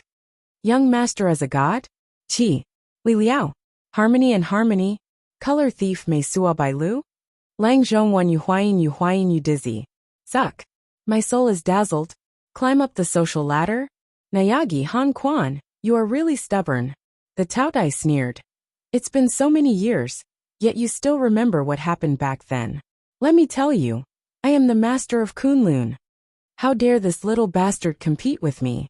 Half-martial ancestor Cold Spring also sneered.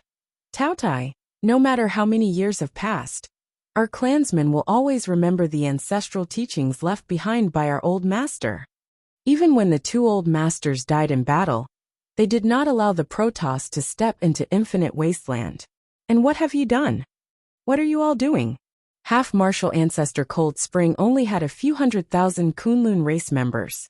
Compared to the Taoya's Kunlun army of more than 10 million, the difference was too great. However, at that moment, half-martial ancestor Cold Spring pointed at the Taotai and the Kunlun army opposite him and hollered. However, the 10 million Kunlun army was silent. Countless Kunlun clansmen lowered their heads, not daring to look at him. The Taoya's expression darkened as he said slowly, "That's right. The old masters had their backs to infinite wasteland to protect Kunlun. But what happened to them? They're all dead. I don't want to die. I don't want the Kunlun clansmen who followed me to die here either." After so many years, the Protoss has recuperated, and is even stronger than in the primordial era. As for infinite wasteland, there are no longer two gods? What a joke! What a joke! You want to stop the god race with just the likes of you, and that conjoint body brat? How naive. The Kunlun clansmen at the entrance of the valley had dim expressions, and despair in their eyes. They knew that the Taotai was right. The Protoss had made a comeback. However, they could not defend against it at all. The Taotai said indifferently, "Cold Spring, this is the trend. The trend is surging, and anything that stands in its way will be crushed into nothingness." What *T trend? Half-martial ancestor Cold Spring sneered. There's a divine power forbidden zone in Kunlun ruins. Even the patriarchs of the Protoss wouldn't dare to barge in. Fufu. Right then, a chuckle sounded from beside the Taotai. At this point, the three white-robed Protoss no longer concealed their identities and auras. The white robes on their bodies exploded, revealing golden armor inside. The black hair of the three Protoss turned golden rapidly. Their disguises disappeared. Even without the Mahayana Patriarch, the two armies of the Protoss are enough to flatten Kunlun ruins. Those are two armies formed by conjoint body mighty figures, and half-martial ancestors of our mainland of gods. Wherever the divine sword points, everything under the iron hooves will have to submit. A Protoss smiled and said proudly, "Those who entered this place are merely the vanguard." Half-martial ancestor Cold Spring glared at the Taotai and gritted his teeth. "Taotai, you've forgotten your ancestors. To think that you're joining forces with the Protoss. Are you worthy of being called the master of Kunlun? It's not up to you to decide whether I'm worthy or not." The Taotai gradually revealed an impatient expression, and shook his head slightly. "In the end, it's nothing more than the winner taking all. You guys will definitely die in this battle. Who will remember you guys? The future generations will only remember me. I'm the true master of Kunlun. If you guys aren't willing to submit, don't blame me for being heartless." The Taotai waved his hand and ordered coldly, "Kill." Right then, a long roar sounded from the distant horizon. It rumbled over like thunder, and the clouds in the sky dispersed. The roar was still far away, but many of the Kunlun people present felt their ears buzzing. It was clear how terrifying the roar was. The Taotai smiled and said proudly, "Cold Spring, the new commander I just recruited is here. I'll let you see what he's capable of." So powerful. Half-martial ancestor Cold Spring and the others were shocked. Hearing this roar, the huge figure that was fighting the Protoss in the canyon trembled slightly, and looked back in disbelief.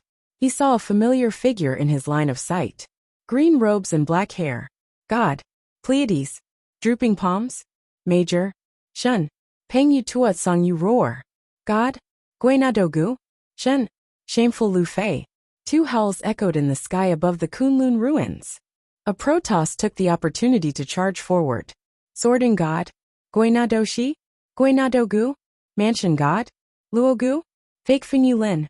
Guiyong. Guina dominado. Shaking Oryu. Shun Dregs. Nanji. Thumb Mountain. God. Luo Min run by Luo Luo? Major Su Zimo's expression was cold as he rushed over at lightning speed. Extreme Fire and Nian Qi followed closely behind. The three of them looked at the figure that was fighting with the Protoss in the god-slaughtering canyon. The picture that they saw in the palace just now appeared in their minds. A god in the picture? Otuoyin and Imo? Song Yu Lao Yu Rong Yu Lin? Thunder Fate points Luo Luo Luo? Luo Luo Wu. The scene in front of them seemed to be the same as the god in the picture? Shen Dan. Huan Ji Shun Shu. The vision of the three gradually blurred. Night Spirit endured the misunderstandings of the future generations, the fear of the people, and the hostility of the myriad races. He stood alone in the canyon with his back to Tianhuang, protecting Kunlun, even though no one knew about all of this. Even if he might die and his Dao vanish, Night Spirit had made his choice in the end, just like his mother. God. Shen Dan? Shen Dan? Shen? Right crying oh, at the back oh? End of chapter. Chapter 15:12. Araki Takashi. The Taotai nodded gently to Su Zimo and smiled. You came at the right time. That beast in the canyon is the leader of the rebellion this time round. If you can kill it, I'll record your merit. Su Zimo arrived beside the Taotai and looked in the direction of the god-slaying canyon expressionlessly without moving. What's wrong? The Taotai glanced askance at him. If you still don't make a move, you won't have a chance to make any contributions when the two Protoss armies descend upon Tianhuang mainland and kill that beast. He won't die. Suddenly Su Zimo said. The Taotai frowned slightly.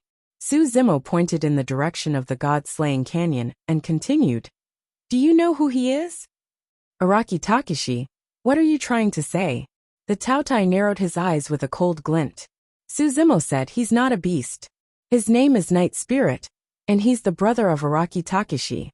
Su Zimo turned around slowly and looked at the Taotai who was inches away, saying slowly, Sworn brother. The moment he said those words, the entire space seemed to have frozen. The atmosphere turned extremely strange. Su Zimo and the Taotai faced each other and exchanged glances.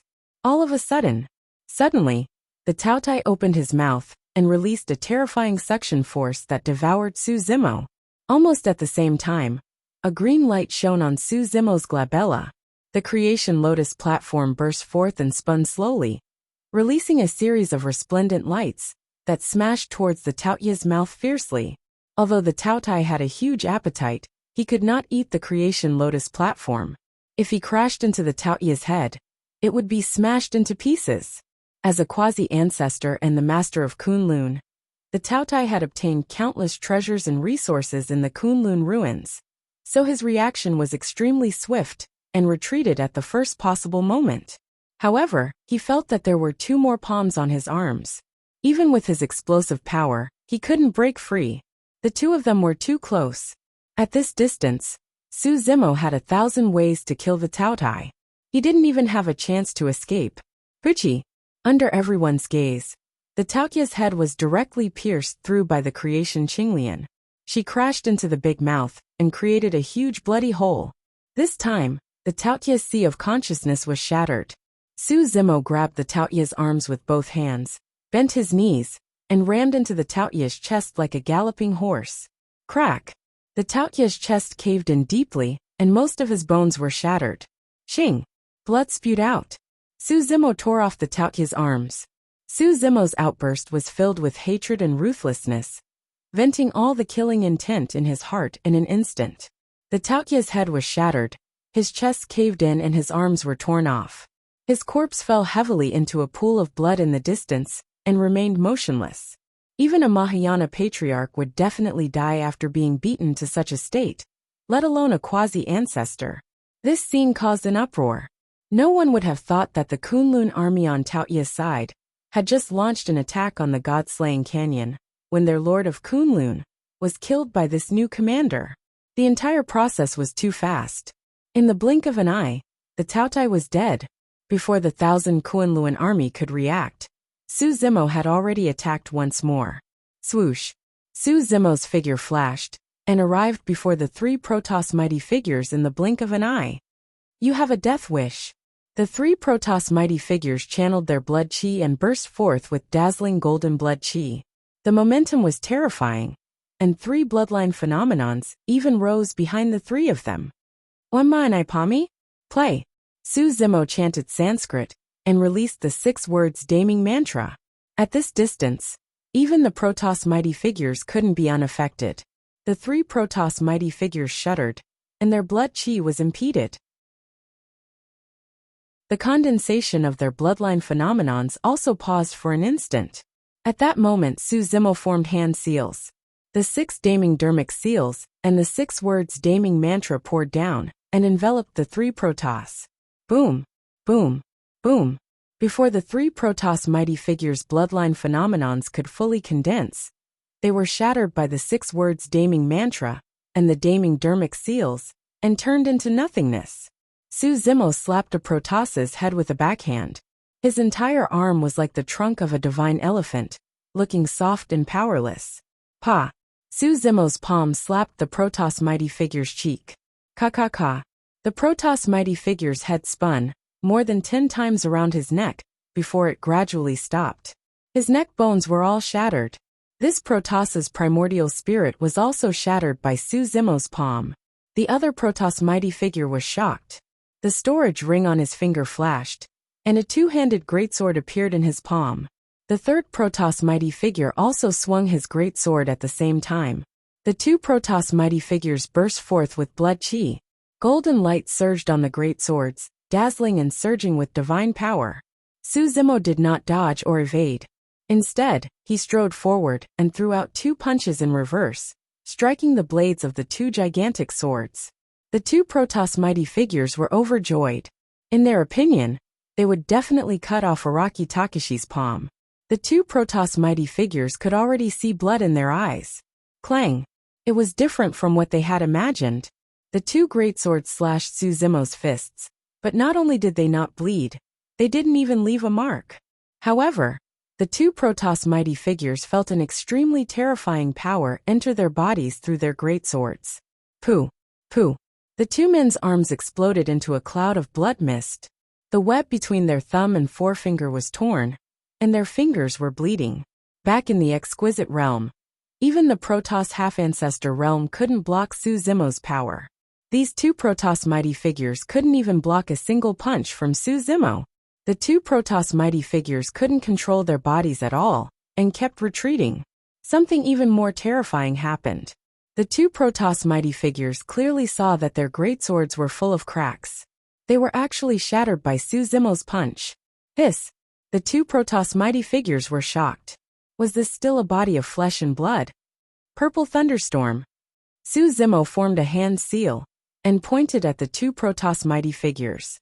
A storm flickering with purple lightning quickly condensed and enveloped the 2 Protoss mighty figures. With Su Zimo's current primordial spirit cultivation, the power of this Dharma spell was already incomparably powerful. But now, the purple thunderstorm completely shattered the 2 Protoss mighty figures' greatswords. The storm also contained many fragments of the greatswords, constantly tearing apart the 2 Protoss mighty figures' bodies. Pooh! Pooh! Pooh! Golden blood constantly splattered out from the storm. In just a few breaths' time, the storm dissipated. The 2 Protoss mighty figures' corpses fell from mid-air and landed heavily on the ground. Their bodies were already riddled with holes. The 2 Protoss mighty figures' consciousness had been pierced by several fragments of the greatswords, and their divine souls were destroyed. The vicinity of the god-slaying canyon instantly fell into a dead silence. From the moment Su Zimo attacked to the end, less than 10 breaths' time had passed. The Lord of Kunlun's head was shattered, and he died on the spot. The 3 Protoss mighty figures were destroyed, and their souls were destroyed. This was Araki Takashi's wrath. End of chapter.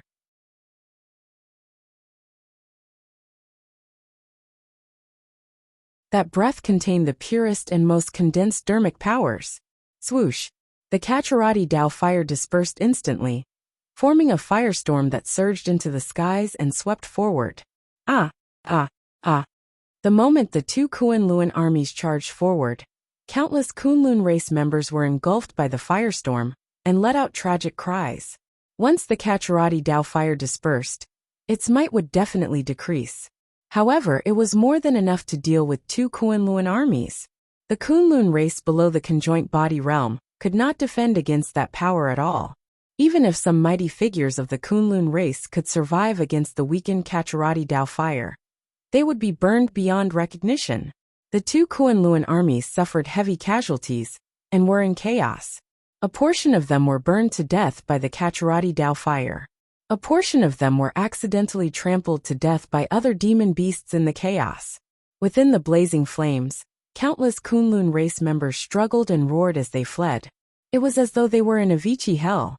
A green-robed, black-haired cultivator stepped on the flames with a cold expression. He was like a cold Hades who ruled over hell and judged life and death.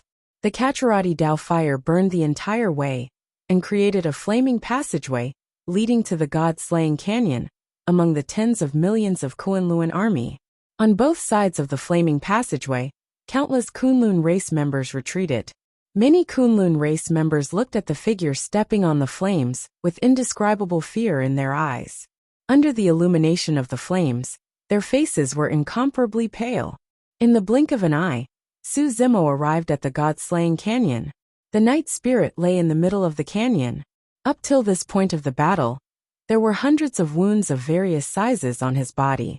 No matter how strong his bloodline was, or how shocking his regeneration capabilities were, his injuries would not improve without a chance to rest and recuperate. Beast, a Protoss half-martial ancestor, stood in midair and gripped a golden sword with both hands, saying in a deep voice, "Give up! The two armies of light and darkness of God Mainland are about to enter Tianhuang Mainland. That's the main force of our Protoss this time round. You won't be able to defend against them." Sure.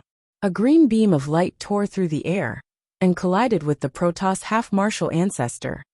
Slash.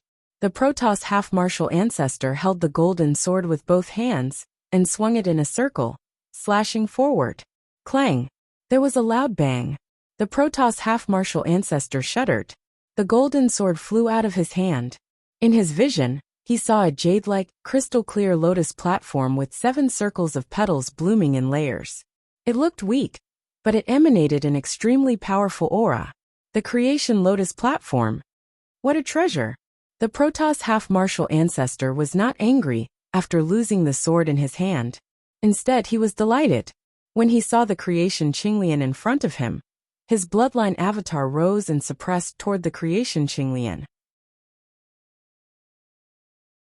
This Protoss half-martial ancestor actually wanted to take the creation Qinglian for himself. You don't know what's good for you. Su Zimo walked over slowly with a cold glint in his eyes. He activated his divine sense, and the creation Qinglian spun continuously, emitting dazzling green beams of light that illuminated the half-martial ancestor's pyramid avatar until it was riddled with holes. Su Zimo's cultivation wasn't the only thing that increased after absorbing and refining the worryless wood. Be it Qinglian's true body or the creation lotus platform, both had extremely obvious transformations. The Protoss half-martial ancestor was alarmed when his bloodline avatar shattered. It was only at this moment that he truly realized the danger and wanted to retreat. However, Su Zimo wouldn't give him the chance to do so. With a move of his divine sense, the creation Qinglian transformed into a green beam of light and smashed the Protoss half-martial ancestor's head into pieces. His divine spirit was destroyed, and he died on the spot. Kill! The Protoss shouted and turned around at the same time, charging toward Su Zimo. The death of a Protoss half-martial ancestor didn't deter the other Protoss from advancing. After all, there were only 2 people in the canyon. Meanwhile, the Protoss's 2 armies were about to arrive.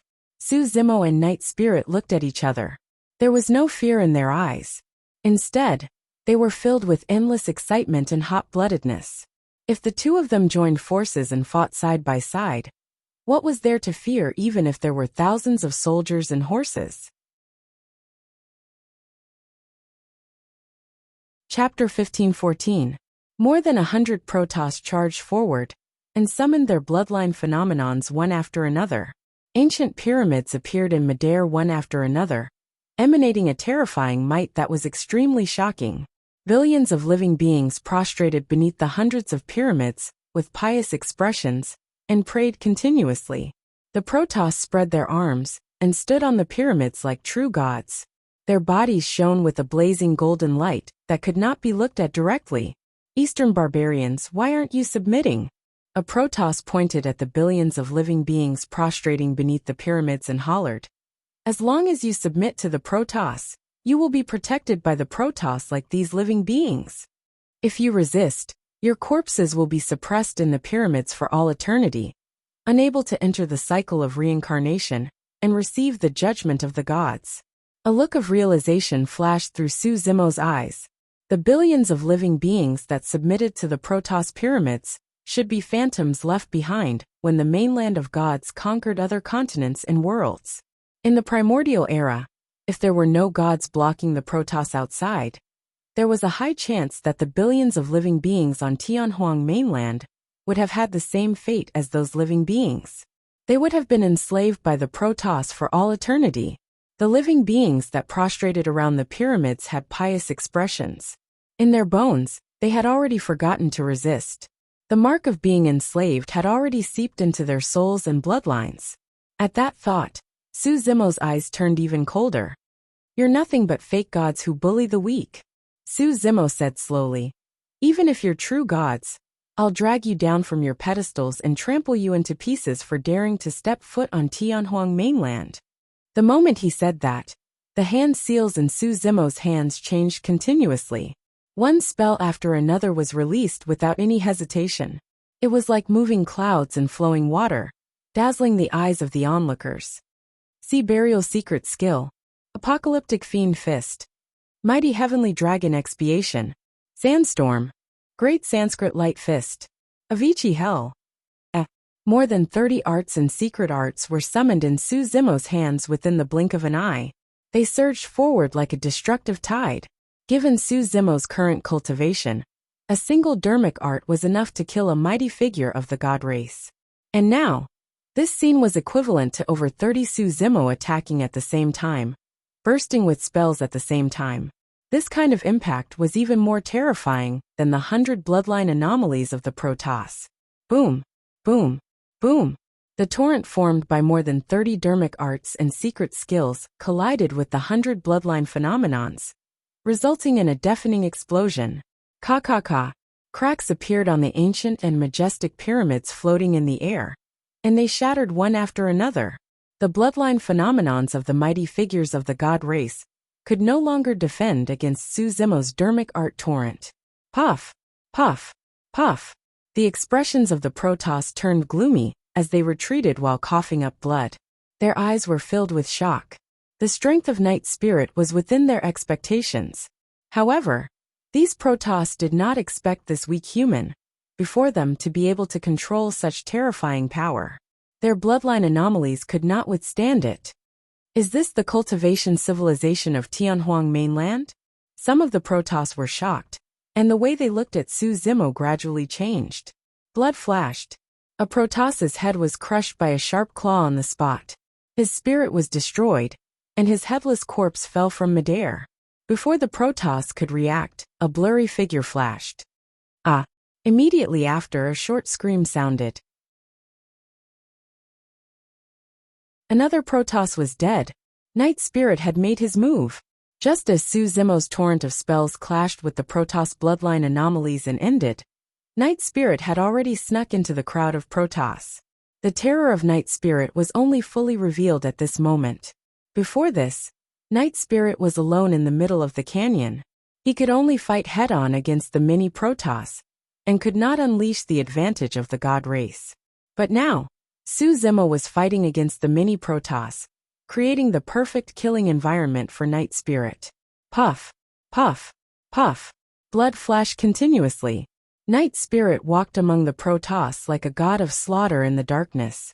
These Protoss with shattered bloodline anomalies could not withstand Night Spirit's attacks at all. In just a dozen breaths, just now more than half of the 100 Protoss were dead. Su Zimo also moved. His essence spirit had fused the essence of the three profundities of the immortal Buddhist and fiend sections. With a move of his spirit consciousness, he had truly reached the legendary boundless dharmic powers. Even though he had just released the Kacharati Tao fire and more than 30 dharmic arts, the power of his essence spirit was still extremely strong under the nourishment of the creation lotus platform. Su Zimo closed his sword fingers and slashed forward gently. Chi, chi, chi. Dozens of heaven-slaying sword chi burst forth and enveloped the Protoss opposite him. The heaven-slaying sword chi was too sharp. Not to mention that these Protoss did not have bloodline anomalies to protect them. Even if they did, they would not be able to withstand it. Protoss corpses fell from midair one after another. Under the joint efforts of Su Zimo and Night Spirit, the Protoss in the canyon gradually began to retreat. It was not that they wanted to retreat, but that they had no choice. Su Zimo attacked continuously while Night Spirit wandered in the dark, his tracks erratic. The many Protoss mighty figures could not split themselves, and could not take care of both sides. If the Protoss were to let their guard down even a little, they would be met with fatal danger. Roar! Right then, a furious roar sounded from the back of the canyon. Amidst the roar, there were also cries of shock and misery. Su Zimo's heart skipped a beat as he turned back. Outside the canyon, a gigantic demon beast that was 1,000 feet tall stood tall. It was grayish-black in color, and had a human face, a goat body and no eyes on its face. The demon beast's aura was terrifying, and it had a horrifying bloody mouth that seemed like it could devour everything. Waving its sharp claws, it scattered the Kunlun beings who were tied by the purple-gold ribbons. Even when extreme fire and Nian Qi joined forces, they could not suppress the ferocity of the demon beast, and were forced to retreat continuously. The Taotai, that demon beast, was the lord of Kunlun, that had just died in Su Zimo's hands. But now, the Taotai had actually come back from the dead. How is that possible? Su Zimo frowned. Just now, he had already torn off the Taotia's arms and shattered its chest. It was understandable that the Taotai could recover from those injuries on his own. However, earlier on, the Taotia's head and consciousness were shattered by the creation lotus platform. Even if the Taotia's essence spirit was protected by an essence spirit dharmic weapon, it could not have defended against it. How could the Taotai have come back from the dead? Araki Takashi. The Taotai reared his head and roared with endless hatred and rage. I'm going to tear you into pieces and grind your bones to dust. Humph. Su Zimo's expression was cold as he said coldly. Taotai, if I can kill you once, I can kill you a second time. Let's see how many more lives you have left. The Taotai had come back from the dead, and led the Kunlun army to attack the entrance of the canyon. However, extreme fire, Nian Qi and the others could not defend against it. Su Zimo no longer bothered about the secret of the Taotia's revival, and prepared to return to kill the Taotai once more. Right then, an extremely terrifying aura burst forth from the five-colored cave at the end of the canyon. The void above the canyon trembled. Chapter 15:15. From the cave shimmering with multicolored brilliance, a team of golden-armored divine race knights slowly walked out on warhorses. The warhorses beneath them were wrapped in golden armor, revealing only a pair of cold eyes. They were not ordinary warhorses.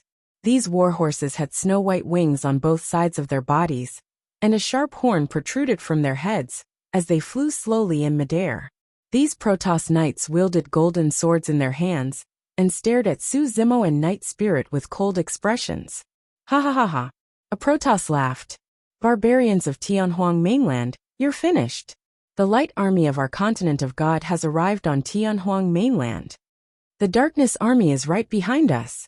The Protoss knights walked out slowly. Every single one of them shone with endless light that was dazzling. Most of these Protoss knights were at the conjoint body realm. Some of them were even half-martial ancestors. These Protoss half-martial ancestors were also riding Pegasus. However, they held spears with golden patterns in their hands, and had terrifying auras. The most terrifying thing was that this was an army formed by Protoss mighty figures and Protoss half-martial ancestors. They were disciplined and filled with an iron-blooded killing intent. After entering the canyon, the Protoss knights were not surprised at all when they saw the corpses all over the ground. They were expressionless the entire time. In the blink of an eye, hundreds of Protoss knights entered the canyon. There were only slightly more than 1,000 people in the Light Army. Those who could enter the Light Army were all the strongest geniuses in the continent of God. Every knight in the Light Army was enough to sweep through their peers and dominate an area. With so many Protoss knights gathered together and formed an iron-blooded army, it was unimaginable what kind of lethality they could unleash. Furthermore, be it the armor or weapons on these Protoss knights, they were all created by the top swordsmiths of the continent of God. This army of light could even slaughter the tens of millions of Kunlun soldiers. Knight Spirit had a grim expression. He knew that the test for them had just begun. The Protoss from before was nothing. The army of light in front of him represented the pinnacle of civilization on the godly continent. After this radiant army, there was another darkness army that had yet to appear. At that time, what would the situation be like when the two legions arrived together? At the entrance of the canyon, the Taotai came back from the dead and led the Kunlun army to close in. Between Su Zimo and Night Spirit, one of them had to deal with the Taotai. Night Spirit, take care of the Taotai. Su Zimo pondered for a moment and quickly made a decision. I'll stop the Protoss's Radiant Legion. Comparing the front and back of the canyon, the Protoss side was definitely the most dangerous. Behind them was only the power of the Kunlun ruins. On the other hand, the Protoss had the power of the entire godly continent. Su Zimo's choice was pushing himself to the edge of the cliff. Big brother. Night Spirit wanted to refuse, but just as he opened his mouth, he was interrupted by Su Zimo. Night Spirit. Su Zimo looked at Night Spirit and said in a deep voice, only you are the most suitable to resolve the matter of the Kunlun ruins.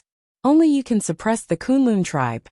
In terms of bloodline and origin, Night Spirit was the true master of Kunlun. There was an irreconcilable enmity and conflict between him and the Taotai. The two of them had to decide the victor in life and death. Once the Taotai died, with Night Spirit's prestige, it was very likely that he could suppress the remaining Kunlun tribe. However, Su Zimo was different.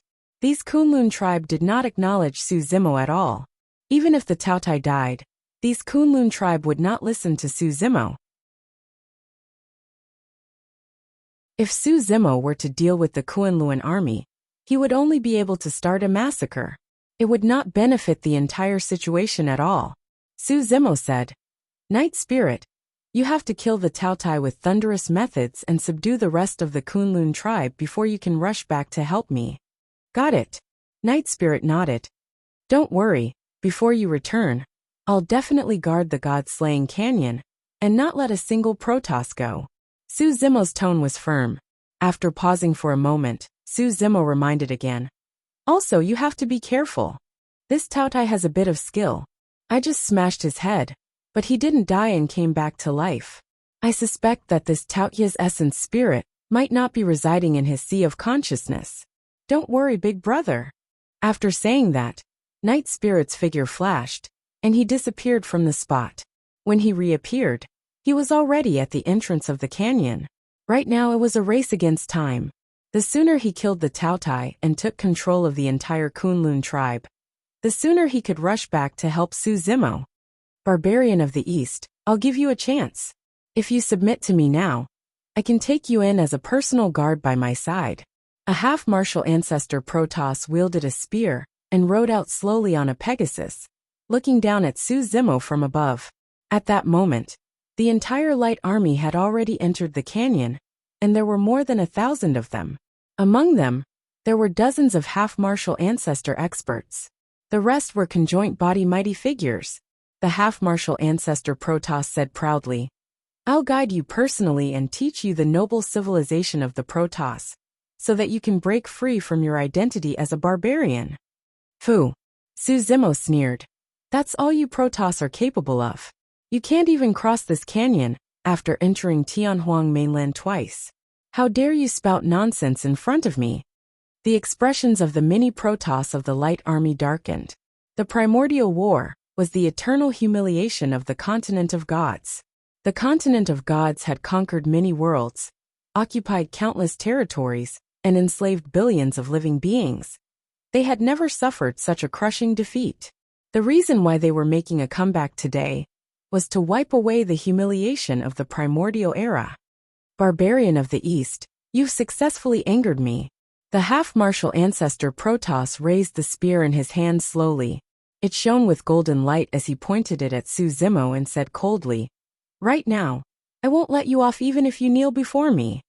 Today, I'll let you witness the strength of my light army." Before he finished his sentence, the spear in the hands of the Protoss half-martial ancestor shone with a golden light.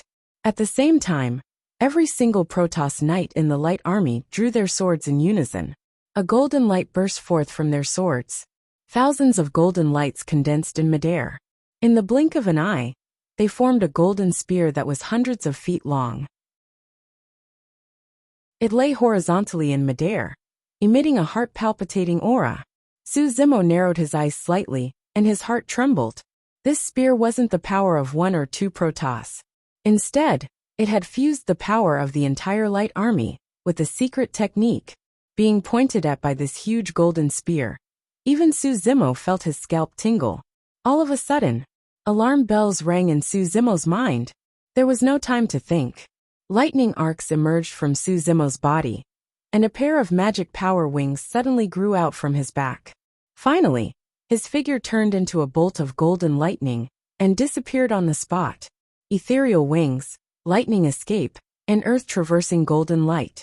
With the three great escape techniques fused, Su Zimo's speed reached the extreme.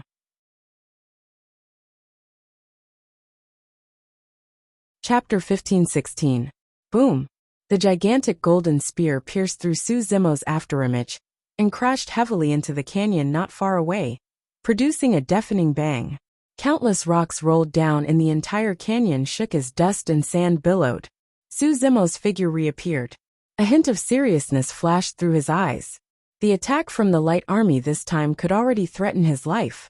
Just now, if he could not dodge in time, even the rank 7 Qinglian's true body would not be able to escape unscathed, and would definitely be severely injured. "Ant, let's see where else you can hide." The Protoss half-martial ancestor sneered, and raised the spear in his hand once more. "Charge!"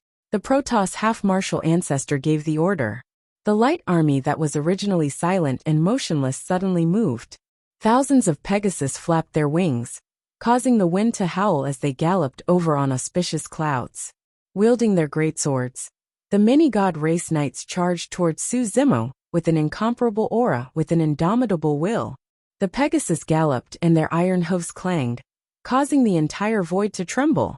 Under such an impact, even if Night Spirit and Su Zimo joined forces, they would definitely not be able to withstand it, let alone Qinglian's true body.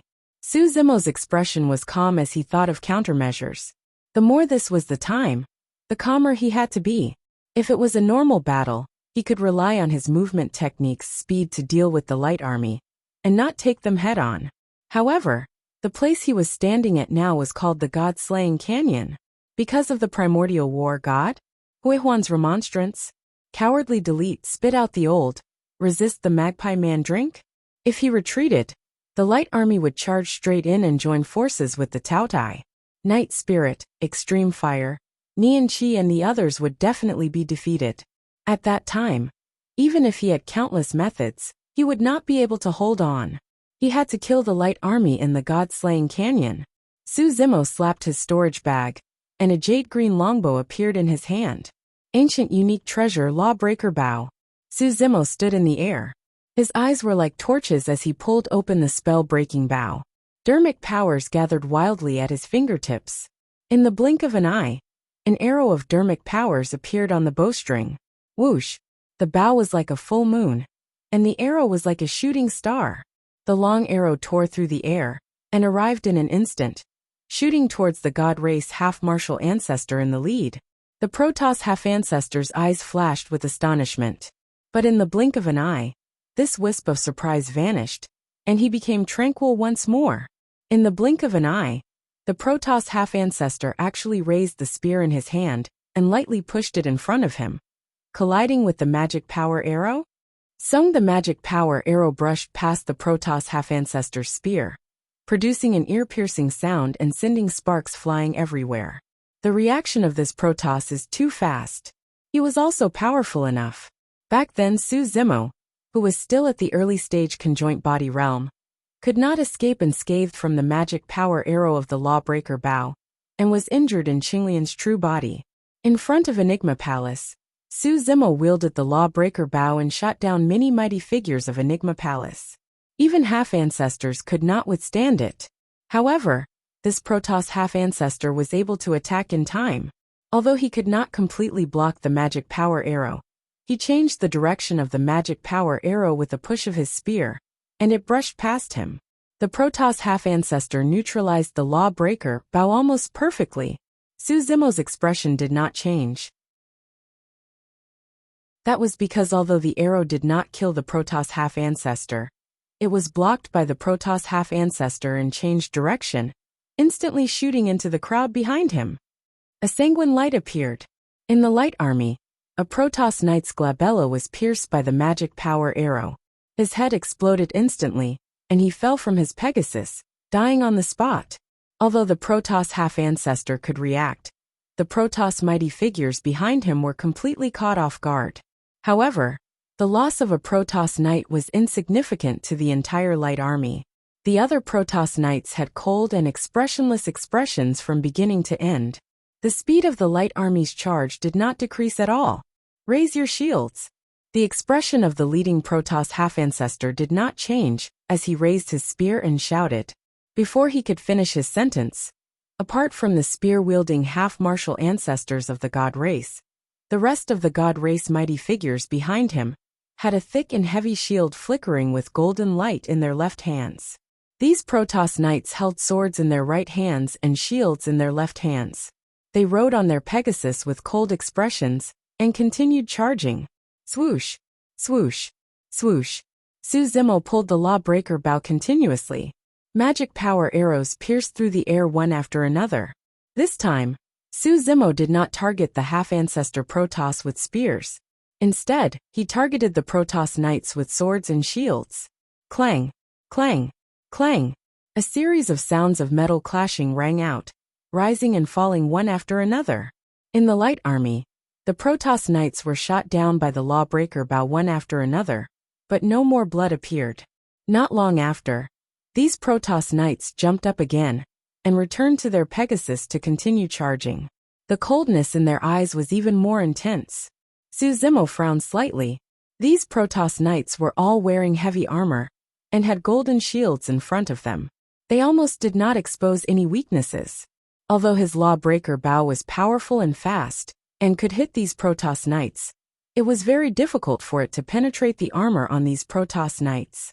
Even if some of the Protoss knights were injured, it would not hurt their vital parts.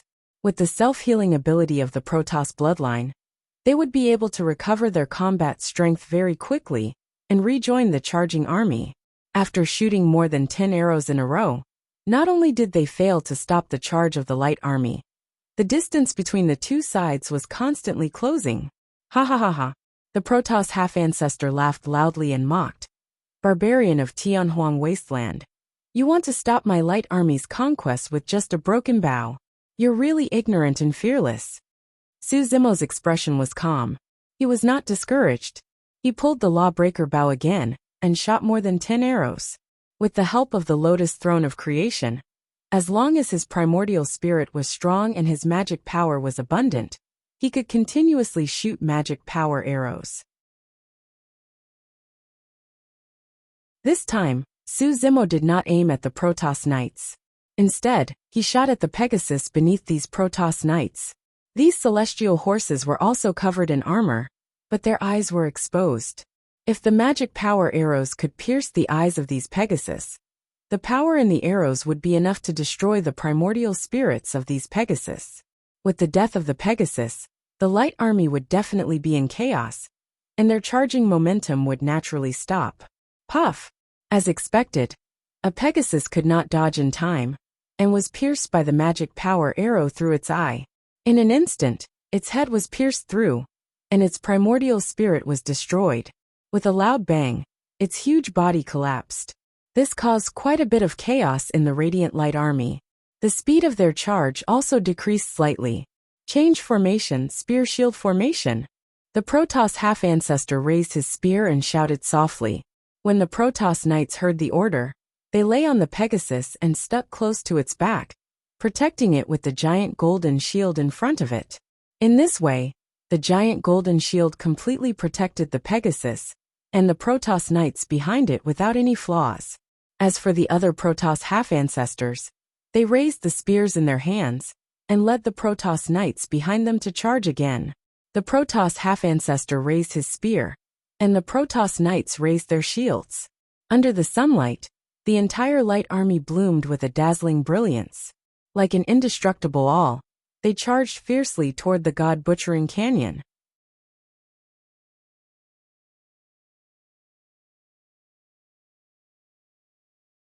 Chapter 15-17. Su Zimo's expression was cold. Every single one of those Protoss experts possessed extremely frightening combat strength. Coupled with their almost indestructible armor, they were almost invincible against those of the same cultivation realm. In a one-on-one fight, extreme fire and neon chi might not be a match for those Protoss knights. As for the thousands of God Race knights, they formed an army and charged forward. Even Su Zimo found it troublesome to deal with such an aura, explosion, and power. Initially, Su Zimo wanted to use the heaven-slaying sword chi. However, the armor on those Protoss knights was made of some unknown material. It was as tough as metal, and even dermic resolve bows could not penetrate it. There were ancient unique treasures, divine phoenix bones, Siraka flowers and creation Qinglian in Tianhuang mainland. It was only normal for all sorts of natural treasures to be born on God's mainland. Although the killing power of the heaven-slaying sword chi was terrifying, there was a limit to the damage it could cause. Standing in midair, Su Zimo looked at the approaching light army motionlessly, as though he was lost and helpless. The Protoss, am the god of all races. Everywhere the light army passes, everything has to submit. Tianhuang mainland is no exception. The Protoss half-martial ancestor pointed with his spear arrogantly. Phew! Suddenly Su Zimo laughed and shook his head. In the primordial era, you guys suffered heavy casualties and returned in defeat. Today you guys still can't make it. When he saw that the light army was already deep into the canyon, Su Zimo slapped his storage bag and took out a dark gray mountain peak, tossing it forward. It was the ancient unique treasure, Mystic Magnet Mountain.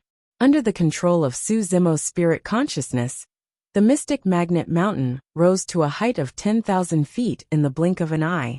A huge shadow shrouded over, covering the skies and suppressing the back of the light army with a rumbling might. Boom!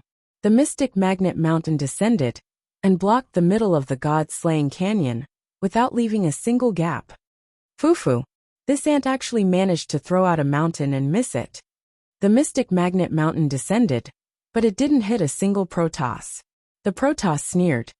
The Protoss commander frowned and muttered, "Something's not right." This mountain did not seem to be suppressing the Radiant Army, but blocking their escape route. Suddenly, all of a sudden, many of the Divine Race members felt an extremely powerful suction force coming from behind them, constantly pulling their figures and flying towards the back. The entire army of light, thousands of Protoss knights, including the Protoss half-ancestor, and even the Pegasus they were riding, were not spared. The powerful momentum of the Radiant Army was instantly disintegrated. These Protoss knights wore heavy armor and held swords and shields in their hands. Even the Pegasus they rode on was tightly wrapped in armor. The Mystic Magnet power was unleashed to the extreme by these Protoss knights. Nearly half of the Protoss knights in the Army of Light had charged too fiercely and suddenly stopped, causing them to tumble and fall from midair. The Pegasus let out a painful neigh and flew toward the Mystic Magnet Mountain uncontrollably. Many Protoss knights could not withstand the Mystic Magnet power either. Boom! Some Protoss knights stabbed their swords and shields heavily into the ground, wanting to use them to block the Mystic Magnet Mountain's power. However, the swords and shields carved out huge trenches on the ground and could not stop them from approaching the Mystic Magnet Mountain. Everything in the world had a counter to each other. The armor on these Protoss knights, and the swords and shields in their hands were indestructible. However, they were precisely countered by the mystic magnet mountain. The swords and shields used by the Protoss knights were as heavy as tens of thousands of kilograms. Only the Protoss bloodline and physical bodies could easily control them. However, the heavier these weapons were, the greater the mystic magnet power they had to withstand. Some Protoss half-martial ancestors were shocked and furious. They circulated their chi and blood, and erupted with powerful strength, to resist the mystic magnet mountain's power. They remained unmoved. However, the Pegasus beneath them let out sorrowful cries one after another. However, these Pegasus could not withstand the pull of these two forces at all. Their bodies exploded, and layers of blood seeped out of the gaps in their armor as they knelt on the ground. If it was just the mystic magnet mountain, it would not be able to threaten these Protoss. After all, the mystic magnet mountain could only release the mystic magnet power, and could not hurt people. However, at this moment Su Zimo, who was not far away, pulled the spell breaker bow again. Swoosh, swoosh, swoosh, swoosh. Magic power arrows turned into streams of light, and shot toward the army of light, arriving in an instant. Poof, poof, poof. Streaks of bloody light burst forth from the army of light. Some Protoss knights were wearing heavy armor, and were already struggling to resist the mystic magnet power. How could they have any strength left to resist the spellbreaker bow? Magic power arrows shot through their faces, and directly pierced through their sea of consciousness.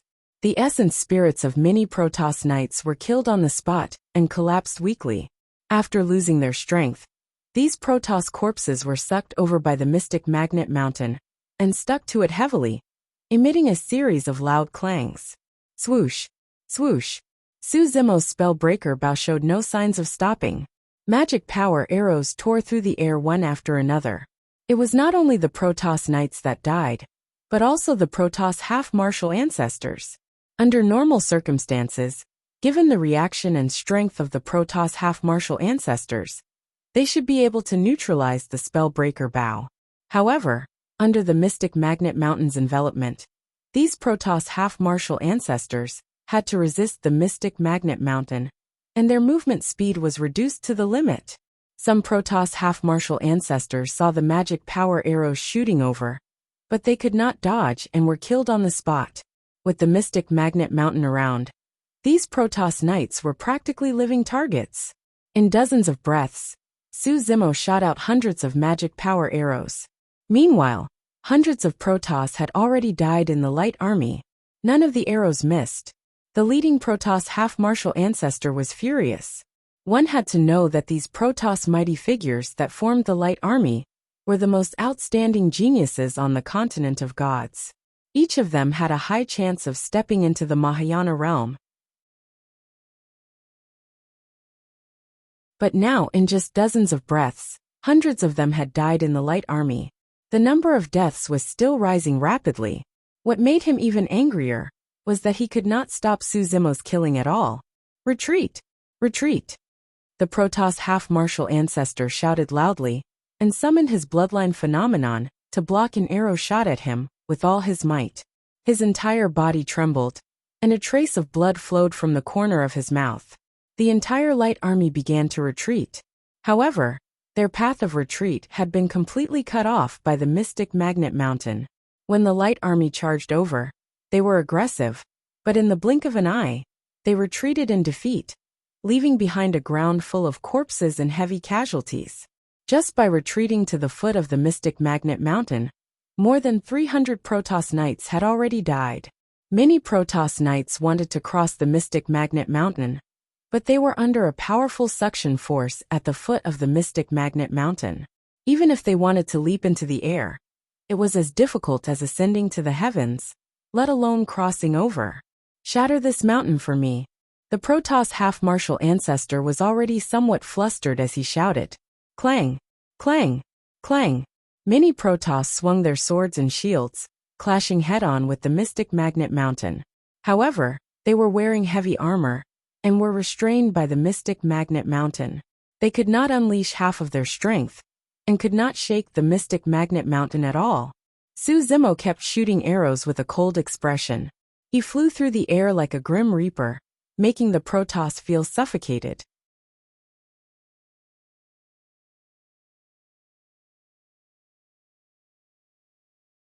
Chapter 1518. Outside the God-slaying canyon, Night Spirit led the old Kunlun subordinates and clashed with the Taotia's Kunlun army of tens of millions. Night Spirit did not tangle with the other Kunlun tribe members and charged straight for the Taotai. "Brat, do you really think I'm afraid of you?" The Taotai roared and moved his divine consciousness. The 5 commanders under him rushed over and stood at different locations, forming an encirclement with the Taotai, trapping Night Spirit in the middle. Roar! Night Spirit looked at the 5 commanders and roared at them. It was earth-shattering and emitted a soul-stirring aura. This was an aura that belonged to a taboo. The 5 commanders' auras weakened, and they did not dare to look Night Spirit in the eye. They knew very well that Night Spirit was the true master of Kunlun, and they were the traitors. The Taotai sensed the fear in the eyes of the 5 commanders and could not help but sneer. "What are you afraid of? This brat has been fighting with the Protoss for so long, he's already exhausted. The wounds on his body are still bleeding. What combat strength can he still have? He's just an arrow at the end of its flight. If we join forces, we'll definitely be able to kill him. At that time, Kunlun ruins will be our world." The 5 commanders took a deep breath and gradually calmed down. The Taotai continued. "Don't expect this brat to let you go just because you surrender now. God. Yirinbao. Yuanbao Yen? Play. Laxity?" The Taotia's words truly confirmed the thoughts in the 5 commanders' hearts. The Taotai was right. They had no way out. They could only fight. Kill. The 5 commanders shouted and pounced towards Night Spirit with murderous intent.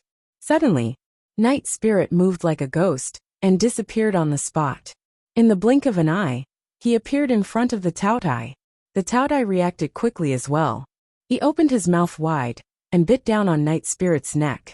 The 2 behemoths fought each other. Streaks of blood-red light appeared and scattered in the void. Normally speaking, even if the Taotai was a quasi-ancestor, he would absolutely be unable to resist Night Spirit's attacks. However, the Night Spirit was now covered in wounds from the battle with the Protoss. His combat power had been greatly reduced. The 2 demon beasts were locked in a fierce battle, and it was difficult to tell who would emerge victorious. The 5 commanders turned around and charged forward. Night Spirit and Taotai were separated. Using God, Aminain, Plum Tattoos, Mi Huan, Kuang Yin and Yin Qi, Songbin, Puff. Suddenly, a black shadow appeared and disappeared in an instant. One of the commanders had a gloomy expression. His life force was rapidly fading away. A bloody hole had appeared between his eyebrows, and scarlet blood flowed out. He was killed by the Night Spirit's tail. From the beginning to the end, the commander did not see any trace of the Night Spirit. Puff! Puff! Puff! The 6 demon beasts fought and blood flashed continuously. In fact, there were even severed limbs that danced in midair. It was an increasingly tragic sight. The melee combat between demon beasts was extremely dangerous. Even if they could kill the other party, they would inevitably be injured. After dozens of breaths, although Night Spirit relied on his ghostly movement technique to assassinate the 3 commanders one after another, there were 7 to 8 wounds on his body. One of the wounds was so deep that his bones could be seen, and was dripping with blood that could not be stopped. That was left behind by the Taotai. If Night Spirit had dodged slightly slower, the Taotai would have bitten Night Spirit's body into 2. The battle was still ongoing. One of Night Spirit's legs was bitten off by the Taotai. This injury was not fatal for conjoint body mighty figures. However, Night Spirit had expended too much dermic powers, and his essence spirit was weak. In fact, he could not even regrow that severed leg in the midst of the battle. It was only after he was severely injured that Night Spirit managed to kill the remaining 2 commanders.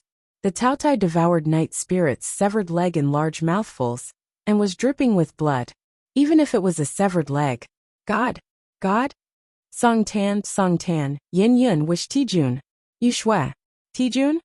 Shuo Lingfei hashtag Night Spirit's blood had aroused his ferocious nature completely. Hee. The Taotai licked his scarlet lips and circled Night Spirit slowly. As he searched for Night Spirit's flaws, he said, "Brat, you can't hold on for much longer. It's enough to kill you." Even though he was severely injured and his body was broken, Night Spirit's voice did not waver at all. For Night Spirit, he could kill the Taotai completely as long as he seized an opportunity.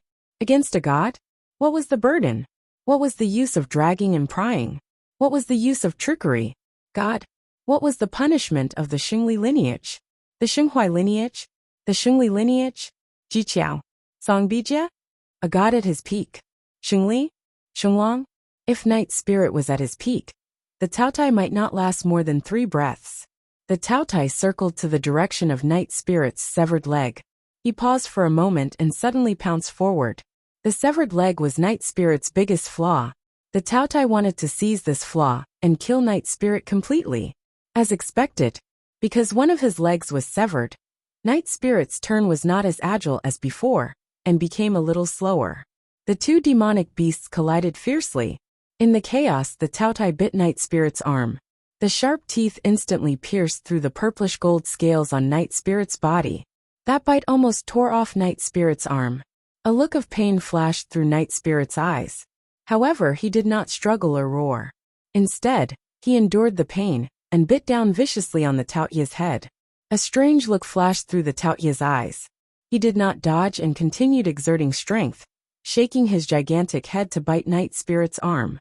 He was in no hurry. His stamina and injuries were much better than Night Spirit's. As long as he accumulated his advantage bit by bit, and slowly wore down Night Spirit, he would be able to wear him down. This time round, he intended to tear off another arm of Night Spirit. As for his head, he did not care at all. That was because he would not die even if his head was crushed by Night Spirit. Almost all demonic beasts had their essence spirits in the consciousness of their brains. However, he was different. His essence spirit was not in his mind at all. However, it was in his eyes under his armpits. After the Taotai transformed into their true form, they had a human face and a goat body. There were no eyes on their faces at all. Their eyes were hidden under their armpits, and were extremely hidden. That was their greatest weakness. After a Taotai cultivated an essence spirit, it would be hidden in the eyes under their armpits as well. That was the reason why Su Zimo was able to revive the Taotai even after severely injuring it and shattering its head. That was the key. Even if his head was shattered, his essence spirit would be fine and could grow another one. To the Taotai, the head was like 4 limbs. The reason why he was able to recover quickly after being severely injured by Su Zimo, and was even able to fight against Night Spirit, was because he possessed 2 essence spirits. He had once obtained a huge opportunity in Kunlun ruins, and was able to cultivate 2 essence spirits that were hidden in his eyes under his armpits. In other words, his dermic powers were twice as strong as other Taotai. He naturally had his trump cards since he could intimidate Kunlun ruins and become the Lord of Kunlun.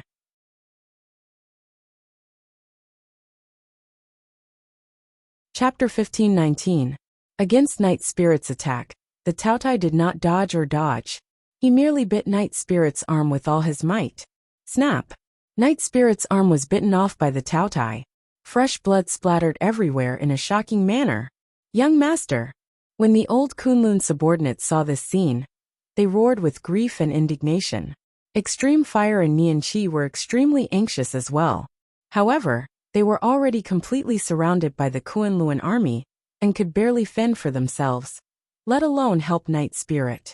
On the battlefield, Night Spirit was left with only 2 intact limbs. He was in an extremely miserable state. As for the Taotai, he bit down on Night Spirit's severed arm excitedly, and gulped it down in large mouthfuls. All of a sudden, the Taotai felt an unprecedented sense of danger and was shocked. Widening his eyes, he finally realized something. Night Spirit did not bite towards his head at all. Instead, the moment he bit down, he changed his direction at the last minute and bit down on his shoulder. Although Night Spirit's body was weak, his teeth were even more terrifying than the Taoyu's. That bite instantly severed the Taoyu's entire arm. The essence spirit of the Taotai that was hidden under his armpit was also bitten down by Night Spirit. Before it could escape, it was crushed by Night Spirit and swallowed into his stomach. Ah! The Taotai shrieked tragically. He retreated, wanting to distance himself from Night Spirit and fight again. After all, he still had an essence spirit hidden in another armpit eye. Even if they fought again, he would have the absolute advantage. He had lost an essence spirit. However, his severed arm could be regrown with dermic powers in the blink of an eye. As for Night Spirit, he was so weak that he could not even regrow his severed arm. However, Night Spirit's massacre did not stop at all. When the Taotai wanted to retreat, he realized that he had nowhere to retreat to. Puchi! A black shadow flashed behind the Taotai and accurately pierced his other shoulder blade, piercing through his armpit. This was the Night Spirit's tail. The Taotia's second primordial spirit was also killed by the Night Spirit on the spot. How is this possible? A look of disbelief appeared on the Taotia's face. The life in his body was rapidly draining away. Even in death, he did not understand how he had been defeated so quickly. The secret of the Taotai clan. Other than those people from the primordial age, no one knows about it. How did you? The two primordial spirits of the Taotai were destroyed. It was only because his life force was still exuberant, and he hadn't immediately died. A wisp of remnant soul, a wisp of will, lingered around his body for a long time without dissipating. You're right, the Night Spirit said indifferently.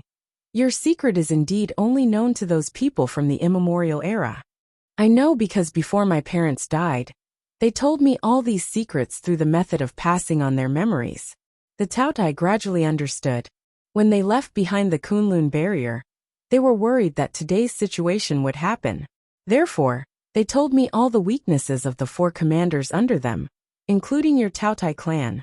The Taotai laughed bitterly. There were two gods in his lineage, Shengshin Shao, Shishi, Ostrich by Guang, Liao Yushi. Who would have thought that in the end, he would still lose to the two gods of the primordial age? Qi. The Taotia's huge corpse fell from midair. With a bang, it fell into a pool of blood, causing countless blood flowers to splatter. Whether it was the Kunlun army led by the Taotai, or the old subordinates of Kunlun, every single member of the Kunlun race witnessed this shocking scene. The former master of Kunlun had fallen. It was as if it was a sign that the new master of Kunlun was born. In midair, the Night Spirit only had one arm and one leg left. He could barely maintain his balance by relying on his tail. However, the Night Spirit stood in the air with endless majesty. His expression was cold as he looked down on all living beings. He roared in the direction of the Kunlun army. Roar! Pressure surged. The hearts of the Kunlun people trembled. Extreme Fire and Nian Qi were overjoyed. At this point in the battle, they finally saw a turning point in this battle. Listen up, Kunlun people. That Taotai has already fallen. I know that you were all forced by him. Killing your master is not what you want. If you submit immediately, the new master of Kunlun will let bygones be bygones. Nian Qi also said loudly, those who surrender will not be killed. With the pride of the Night Spirit, he would never say such words. Even if he died in battle, he would not retreat or lower his head. However, in the current situation, although the Taotai was dead, there were still millions of Kunlun army left under his command. If these Kunlun army fought to the death, with their strength, they would not be able to resist at all. The Night Spirit was also an arrow at the end of its flight, and could not hold on for long. More importantly, the situation at the canyon was unknown. The most important thing for them was to end the battle here, as soon as possible, and rush to the God-slaying canyon to help Su Zimo. God-slaying canyon. In the Army of Light, the number of Protoss casualties was still increasing. Su Zimo wielded the Mystic Magnet Mountain and the Spellbreaker Bow, two ancient unique treasures. With his strength, he almost defeated the Army of Light. These cold and indifferent Protoss knights finally revealed a trace of fear in their eyes. In this short period of time, more than 400 Protoss knights had died under Su Zimo's Spellbreaker Bow. No one knew who the next Protoss to die would be. After shooting more than 400 magic power arrows consecutively, Su Zimo's essence divinity could not hold on any longer. Everyone listen to my command. Take off your armor, and put away your swords and shields. The half-ancestor Protoss finally thought of a solution and shouted, "Even if we are barehanded, we can still kill this person." The other Protoss also reacted.